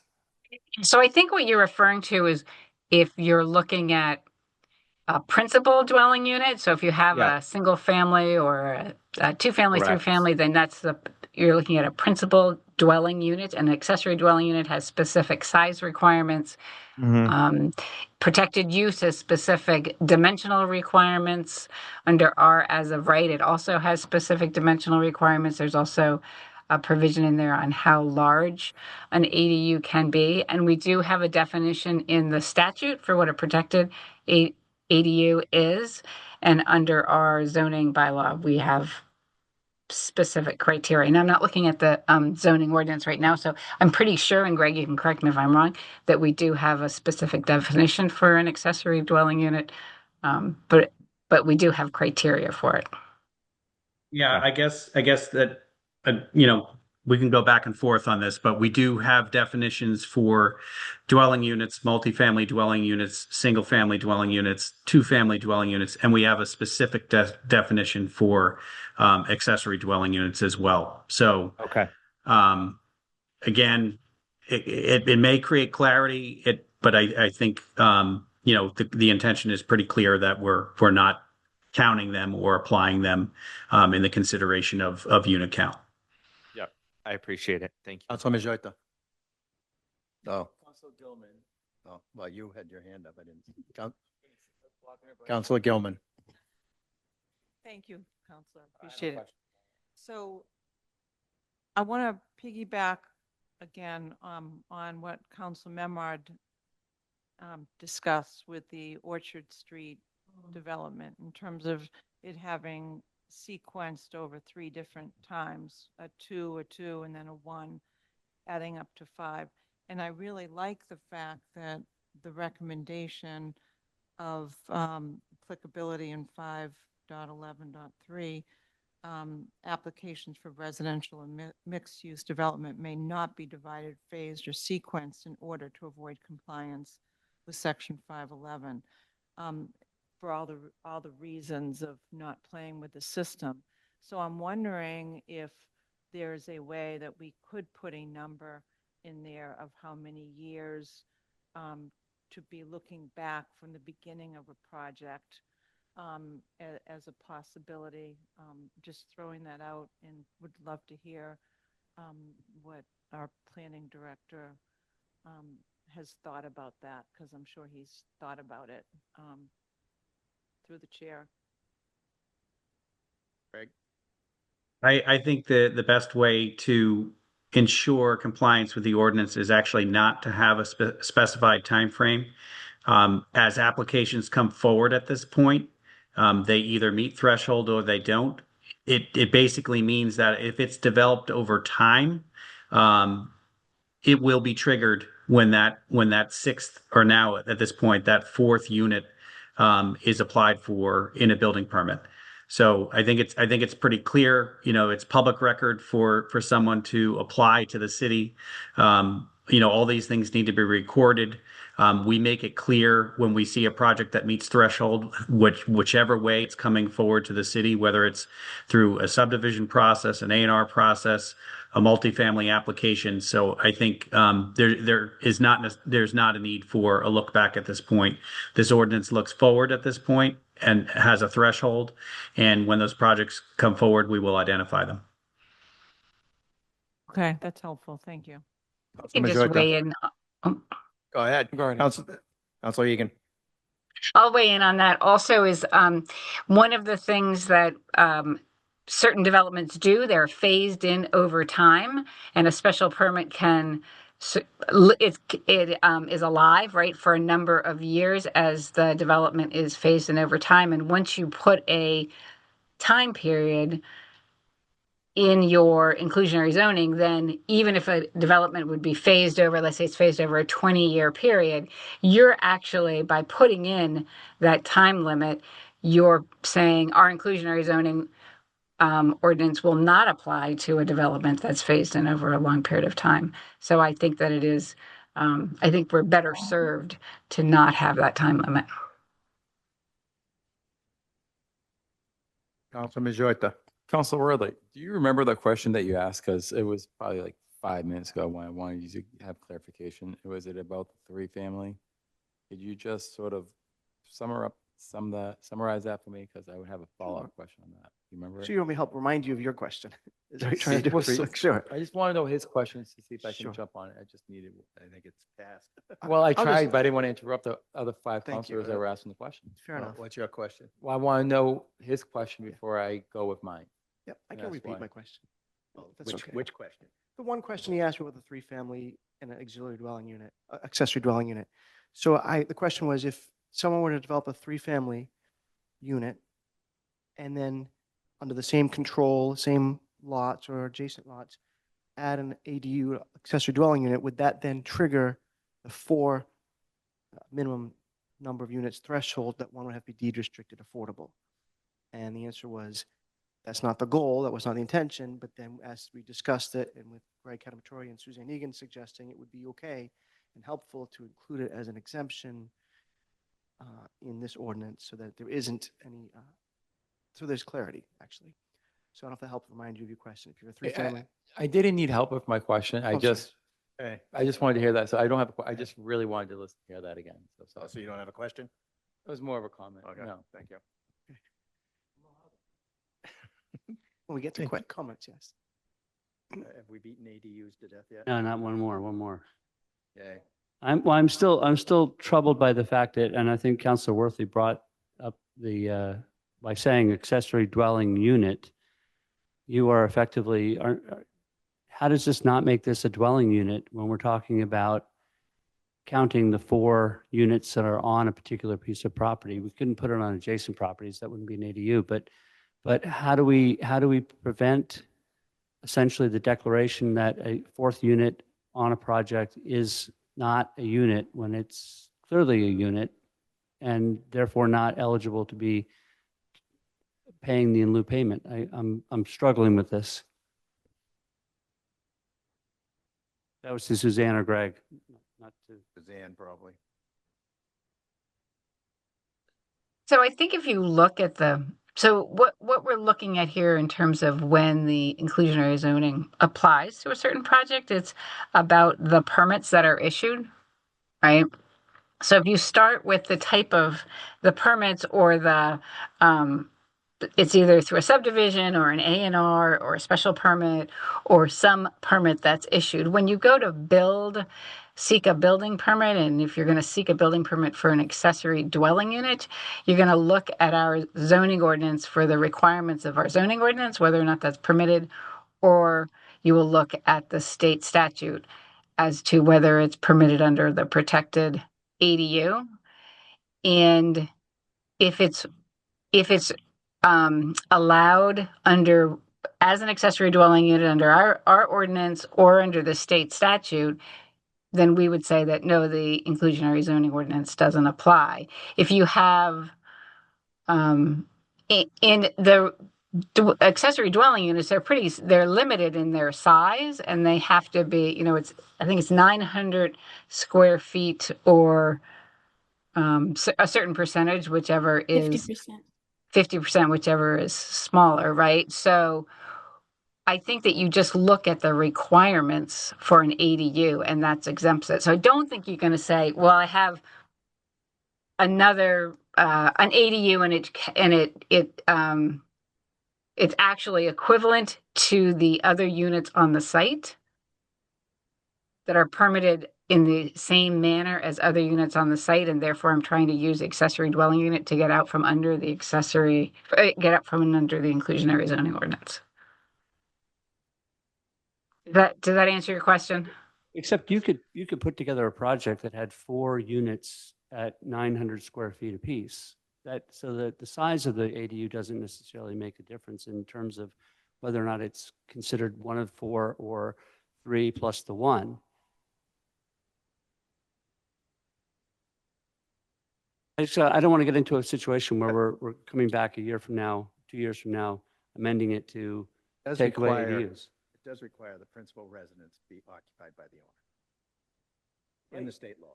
That doesn't change the 4-unit issue. Whether or not someone lives in the 4-unit building doesn't mean that it's, if I build a project that's 4 units and I live in one of them, that doesn't change my requirement to contribute to the in lieu factor.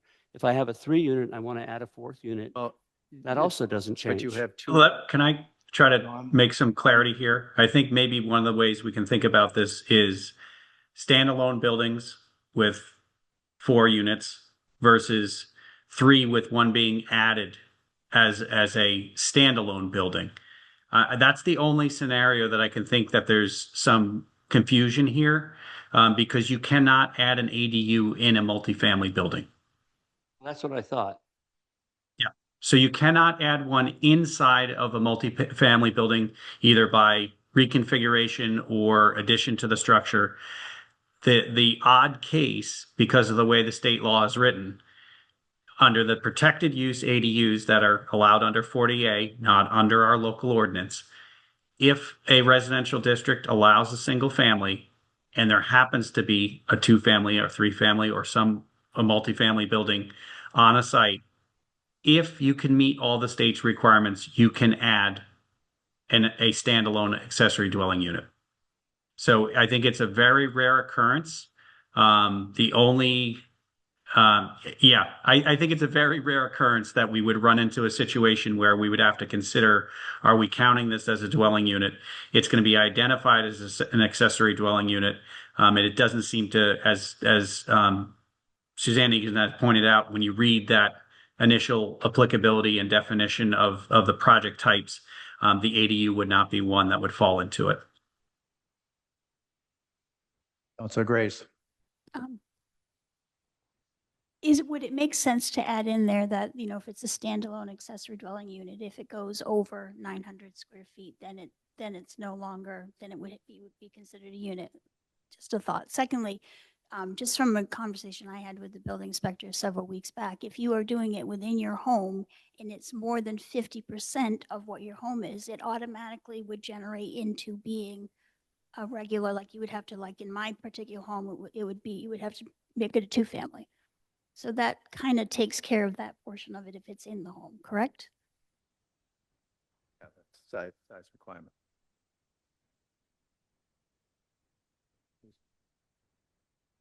Nobody. But I would be curious if the vice chair of the planning board had an insight into this that we've been banging around for 20 minutes now. Yeah, Jason, your We got timing is not as predicted. Jane Remsen, 23 River Road, chair of the subcommittee and vice chair of the planning board. So I don't think you guys should get too hung up on ADUs and whether or not somebody would try to get out of paying the fee if they had an ADU, because we are trying to encourage ADUs. Gloucester basically needs as many small unit apartment type dwelling units as we can get.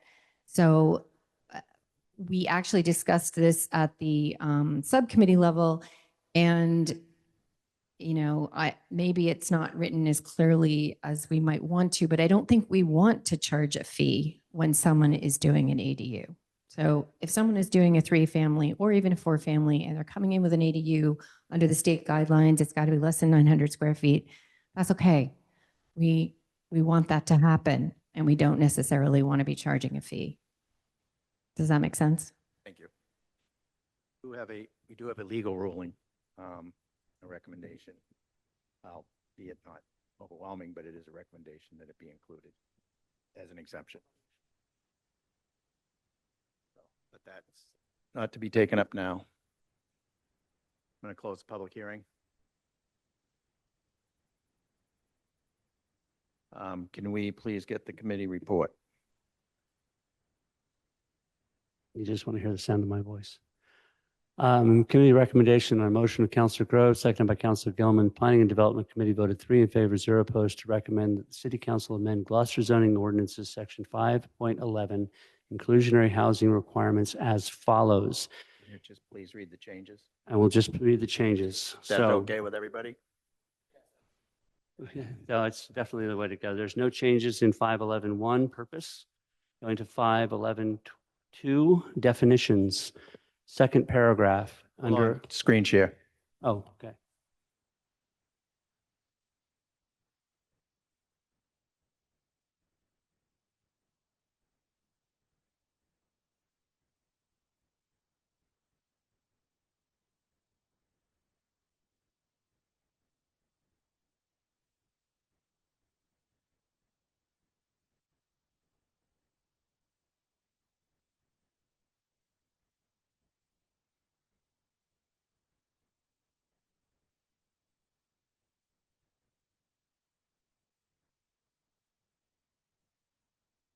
All right, you ready?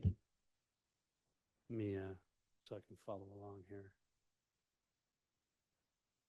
All right, under 511.2 definitions, second paragraph, affordable housing, affordable unit, we will delete Department of Housing and Community Development, DHCD, adding in Executive Office of Housing and Livable Communities, EOHLC. Moving down to paragraph 4, we will add application for residential or mixed-use development, any request for approval submitted to a municipal board, commission, or official that is required to authorize residential use, including but not limited to building permits, special permits, use variances, subdivisions as defined by General Law, Chapter 41, Section 81L, and plans of land endorsed, approval not required pursuant to General Law, Chapter 41, Section 81P. Moving to paragraph 5, under local action unit, remove, delete DHCD, add EOHLC. Skipping down to paragraph number 8, below maximum affordable, we're going to add proposed development site, one or more contiguous parcels of land, including parcels directly across from one another fronting on public or private way that are under common ownership or common control, among which any residential construction or development activity is proposed or ongoing. Skipping down to 5.11.3, applicability. We're going to delete number 1, the requirements of this section 511 shall apply to any application for residential development, mixed-use development, or use variance for the addition of one or more residential units that results in development with 6 or more dwelling units on any parcel or contiguous parcels comprising a proposed development site in R80, R40, RC40, R30, R20, R10, R5, CB, CCD, NB, VB, multifamily overlay district, MFOD districts. Continuing, we remove, delete number 2, development shall not be segmented to avoid compliance with this article. Segmentation shall mean one or more development applications for the addition of one or more residential units that results in 6 or more lots or dwelling units above the number existing 36 months prior to an application to develop any parcel or set of contiguous parcels held in common ownership or under common control on or after the effective date of this section 5.11. We will add a new 1. The requirements of section 5.11 shall apply to any application for residential or mixed-use development that results in 4 or more dwelling units on a proposed development site located in any residential district, including but not limited to the R80, R40, RC40, R30, R20, R10, R5, CB, CCD, NB, VB, or multifamily overlay district, MFOD. Adding a new 2, applications for residential or mixed-use development may not be divided, phased, or sequenced in order to avoid compliance with section 5.11. Moving now down to 511.4, basic requirements. In section 1, we're going to delete 6, add 4, and under A, we're going to delete building and we'll add the word 1. In section 1B, we will delete paying a fee, and we will add a payment of prior to a fee in lieu of the affordable unit to the Affordable Housing Trust. Skipping down again to section 511.4, deleting DHCD and adding EOHLC. Section 511.5, housing contribution payments in lieu of on-site units. We will delete number 1. The fee in lieu shall be equal to the median of qualified housing unit sale prices in Gloucester over the 3 years preceding the date of the application as determined and defined by the City of Gloucester Assessor's Office. And we'll add a new one for any proposed development site resulting in 4 to 9 units. The fee in lieu shall be equal to a percentage of the median of qualified housing unit sale prices in Gloucester over the 3 years preceding the date of the application is determined and defined by the City of Gloucester Assessor's Office. Median sale price as follows. And insert a chart. The 2 headings, proposed development sites resulting in a total unit count of, following that is 9, 8, 7, 6, 5, and 4. Second column, percentage of median sale price, with the columns correlating to the numbers. Under 9, it'll be 100%. Under 8, it'll be 80%. Under 7, it'll be 60%. Under 6, it'll be 40%. Under 5, it'll be 20%. And under 4, it'll be 10%. I believe that we are now to section 511.8, building permit and occupancy conditions. Number 3, we'll delete timing of affordable unit production and add affordable unit production and in lieu payment schedule. And that is the end of this, the changes as proposed, and I so move. Second. Motion made by Counselor Gross, second by Counselor Gilman. Discussion On the motion. on the motion. I want to thank the planning board and the subcommittee especially for the work that they did in putting this together. Greg Cadamatore and Suzanne Egan advising on the changes. I think this is a really good step forward. I think we're continuing to find our way in how to best apply the affordable inclusionary housing ordinance.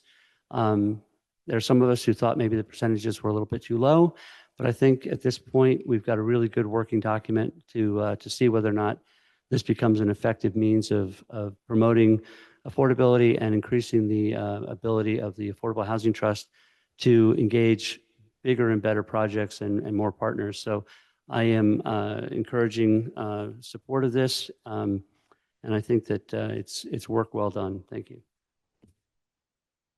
Counselor Worthley. Thank you. I'd like to speak on the whole motion at one point, but I'd like to move that we amend the motion and add under section 511.3, number 3, exemptions, 511.3 exemptions, under number 3 at a D, accessory dwelling units.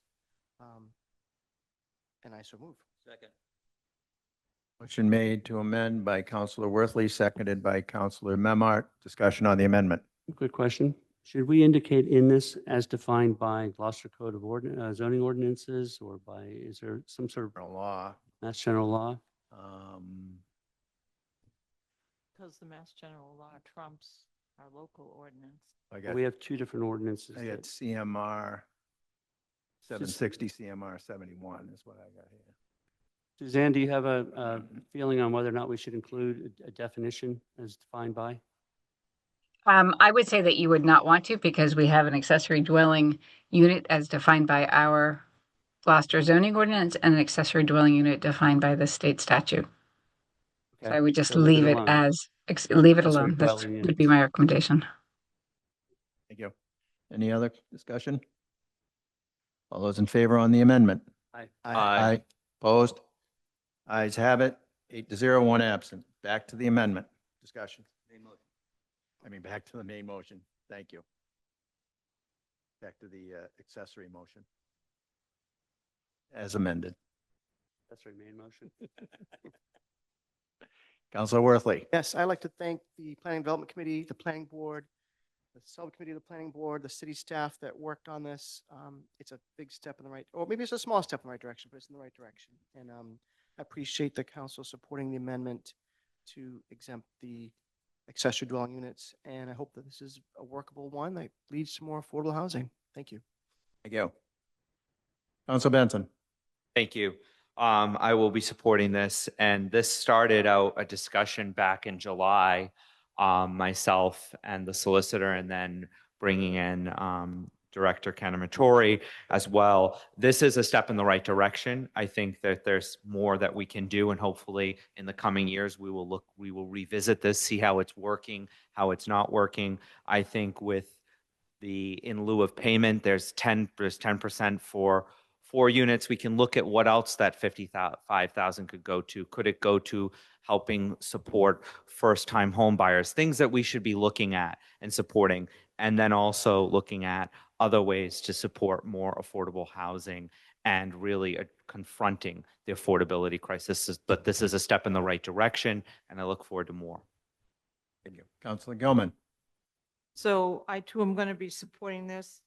However, I liked what Attorney Favaza mentioned about going forward. We should be looking at more carrots versus sticks.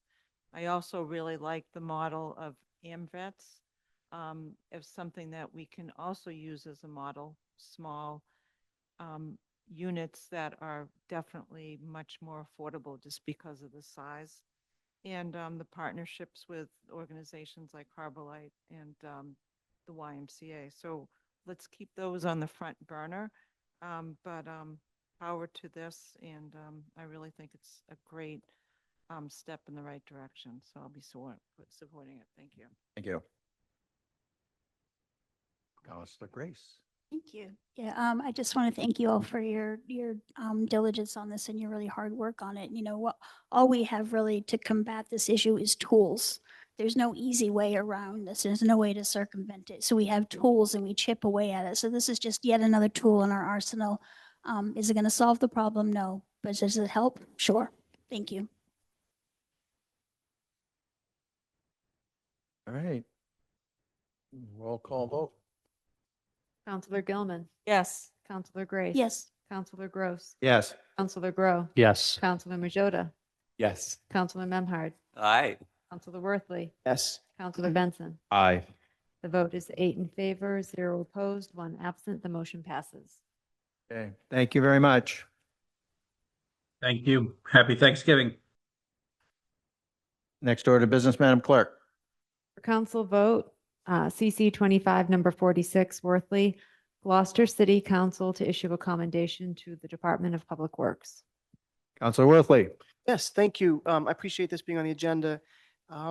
Every department in the city of Gloucester steps up throughout the year, and I think every department was impacted in one way or another by the strike from Republic. But no department stepped up more than the Department of Public Works, and we've done lots of positive comments for them. I just thought it'd be something good to have on the record. And I would also like that the personnel office, they actually asked me to ask this, that we would include this in every personnel file of each of the employees who were involved in this effort. So I just wanted something official on the record.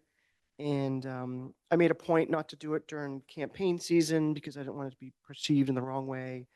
And it's obviously it's almost winter, and these guys are on to the next, these men and women are on to the next important, urgent job.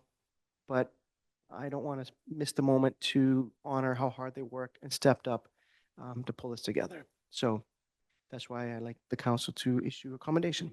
Thank you. Thank you. Do we need it read, or is everybody has read it and ready to vote on it? I would hope that we'd have, I'm sorry, I didn't mean to speak again. I hope that we'd have a ceremony at some point in the future to present it. January, February, March. Thank you. The council president's discretion, of We'll course. take that up in consultation with the DPW. Okay. All right. We need a motion. I move that we adopt the, no, that we I mean, we, right. issue, that we commend. So moved. Oh, Second. On what? it's on the template. Motion to move. So let, Thank you. you want to, I move, wait, move to, that we issue a commendation to the Department of Public Works. Is that it? Is that it? I'm Second. sorry. Okay, sorry. motion made by Council Worthley, seconded by a gang. I'll second. Councilor Majota. We'll call vote. Any discussion? All those in favor? Aye. Aye. Aye. Opposed? Ayes have it, 8-0. One absent. Next order of business.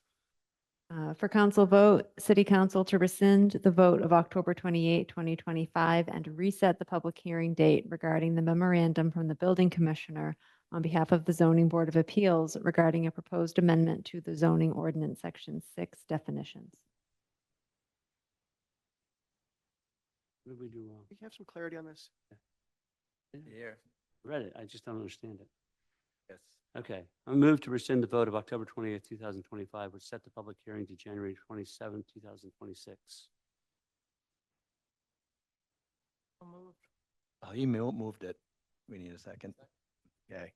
Motion made by Councilor Gross, seconded by Councilor Majota. You want me to explain that? If you. Okay. Sure. So what happened when this first came before city council, because this is something that affects the entire city, the city council voted to waive notice to abutters and to set the public hearing date. But the public hearing date was set to a date in January, and the public hearing has to Okay, occur fair. within 65 days. Okay, I understand. 65 days of the planning board's vote? City council receiving the amendment. So what the motion that I read said, we're going to have this, continue the matter to December 9th and then to January 20th. So I was dictating that we were already setting the hearing outside the 65-day window. But you need to move to rescind. Yeah, the no, vote. I know that's what, but Yes. that's what we did. Yes. Okay, now that I understand. So we've moved that. Okay, motion's been made and seconded. Any more discussion? All those in favor? Aye. Aye. Opposed? Ayes have it, 8-0. I'd like to move to set the public hearing date to December 9th, 2025 in compliance with GZO Section 111-4B regarding the memorandum from the building commissioner on behalf of the zoning board of appeals regarding a proposed amendment to the zoning ordinance section 6 definitions. Second. Motion made by Councilor Gross, seconded by Councilor Majota. Discussion.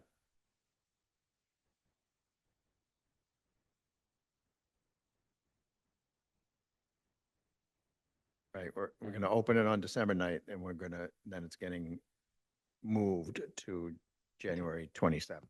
Yeah. Okay, all those in favor? Aye. Aye. Opposed? Ayes have it, so nobody's confused next month when we open. Next motion. Councilor's request to the mayor. No, I think we need to set the public hearing, don't we? Didn't we just vote? Okay. But Oh, December okay, 9th. yeah. Sorry. All right, Councilor Gilman.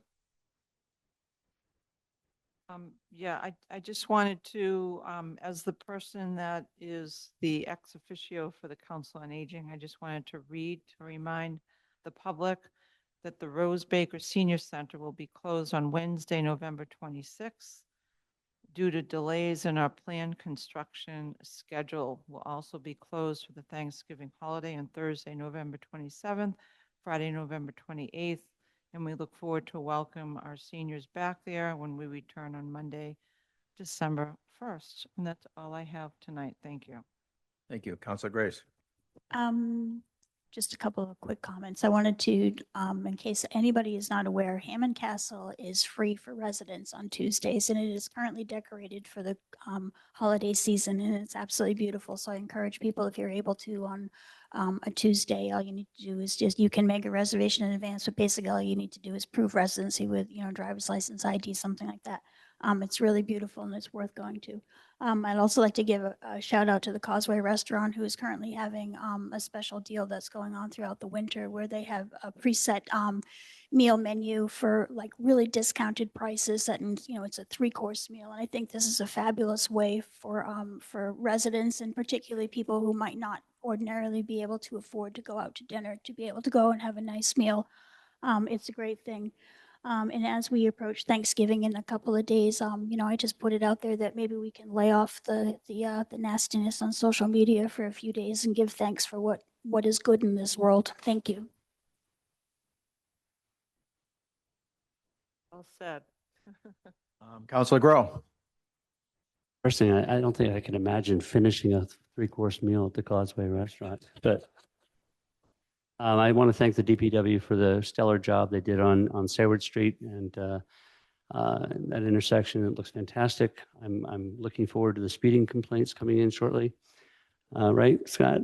Other than that, I wish everybody a healthy, healthful Thanksgiving. You're right. We should be grateful for the things that we are grateful for, and one of those, I mean, we already said it, but I'm grateful for Ethan Foreman. And as he heads out the door, we have lost a great scribe for the city. So I really appreciate your service.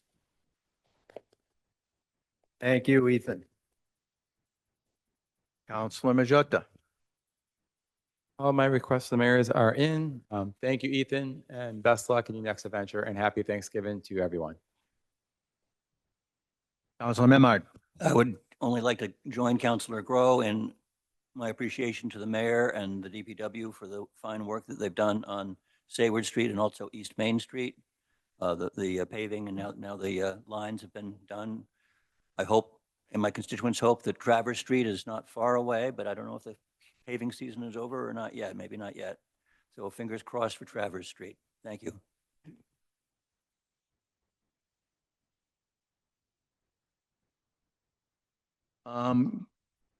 Councilor Worthley. Thank you. I submitted requests to the mayor. I just want to give a little shout out to the GHS Drama Club. They just did a fantastic performance of The Sound of Music. I want to thank my colleagues who attended. I think Councilor Kilburn was at one of them. They also had record numbers in terms of ticket sales and fundraising at the concessions. Yeah, we could all start singing a little bit. And they worked really hard for that. And Heidi Dallin did a fantastic job getting the kids prepared for that. And there was the current mayor, the next mayor, the former mayor, and I was also called on stage to be a judge at the Salzburg Festival. So it was a widespread community effort. The class of 2029 is doing a fundraiser at Magnolia 525 on Monday, December 8th. Love to see each of you there at some point, or ordering takeout, and some of that goes to the sophomore class. That's it for me. Thank you. Thank you. Can I speak again after Dylan? She can go before me if she'd like. She's yielded. Yes. Thank you. I appreciate it. This is my second to last meeting, just as a FYI. One of the things that I could do based on the conversation about the Seniors on the Go bus, we have a meeting on December 3rd, and at that meeting at Council on Aging, we have Felicia Webb from CADA.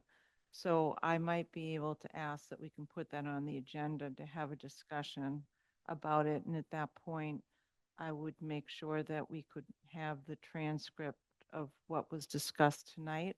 And it might just be an opportunity to get some progress on it in a very transparent manner, because I think everybody would agree that this is a problem, and it might just allow us to keep the pedal on the metal here.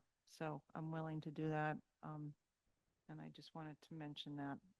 I'll obviously speak to the mayor to get his approval.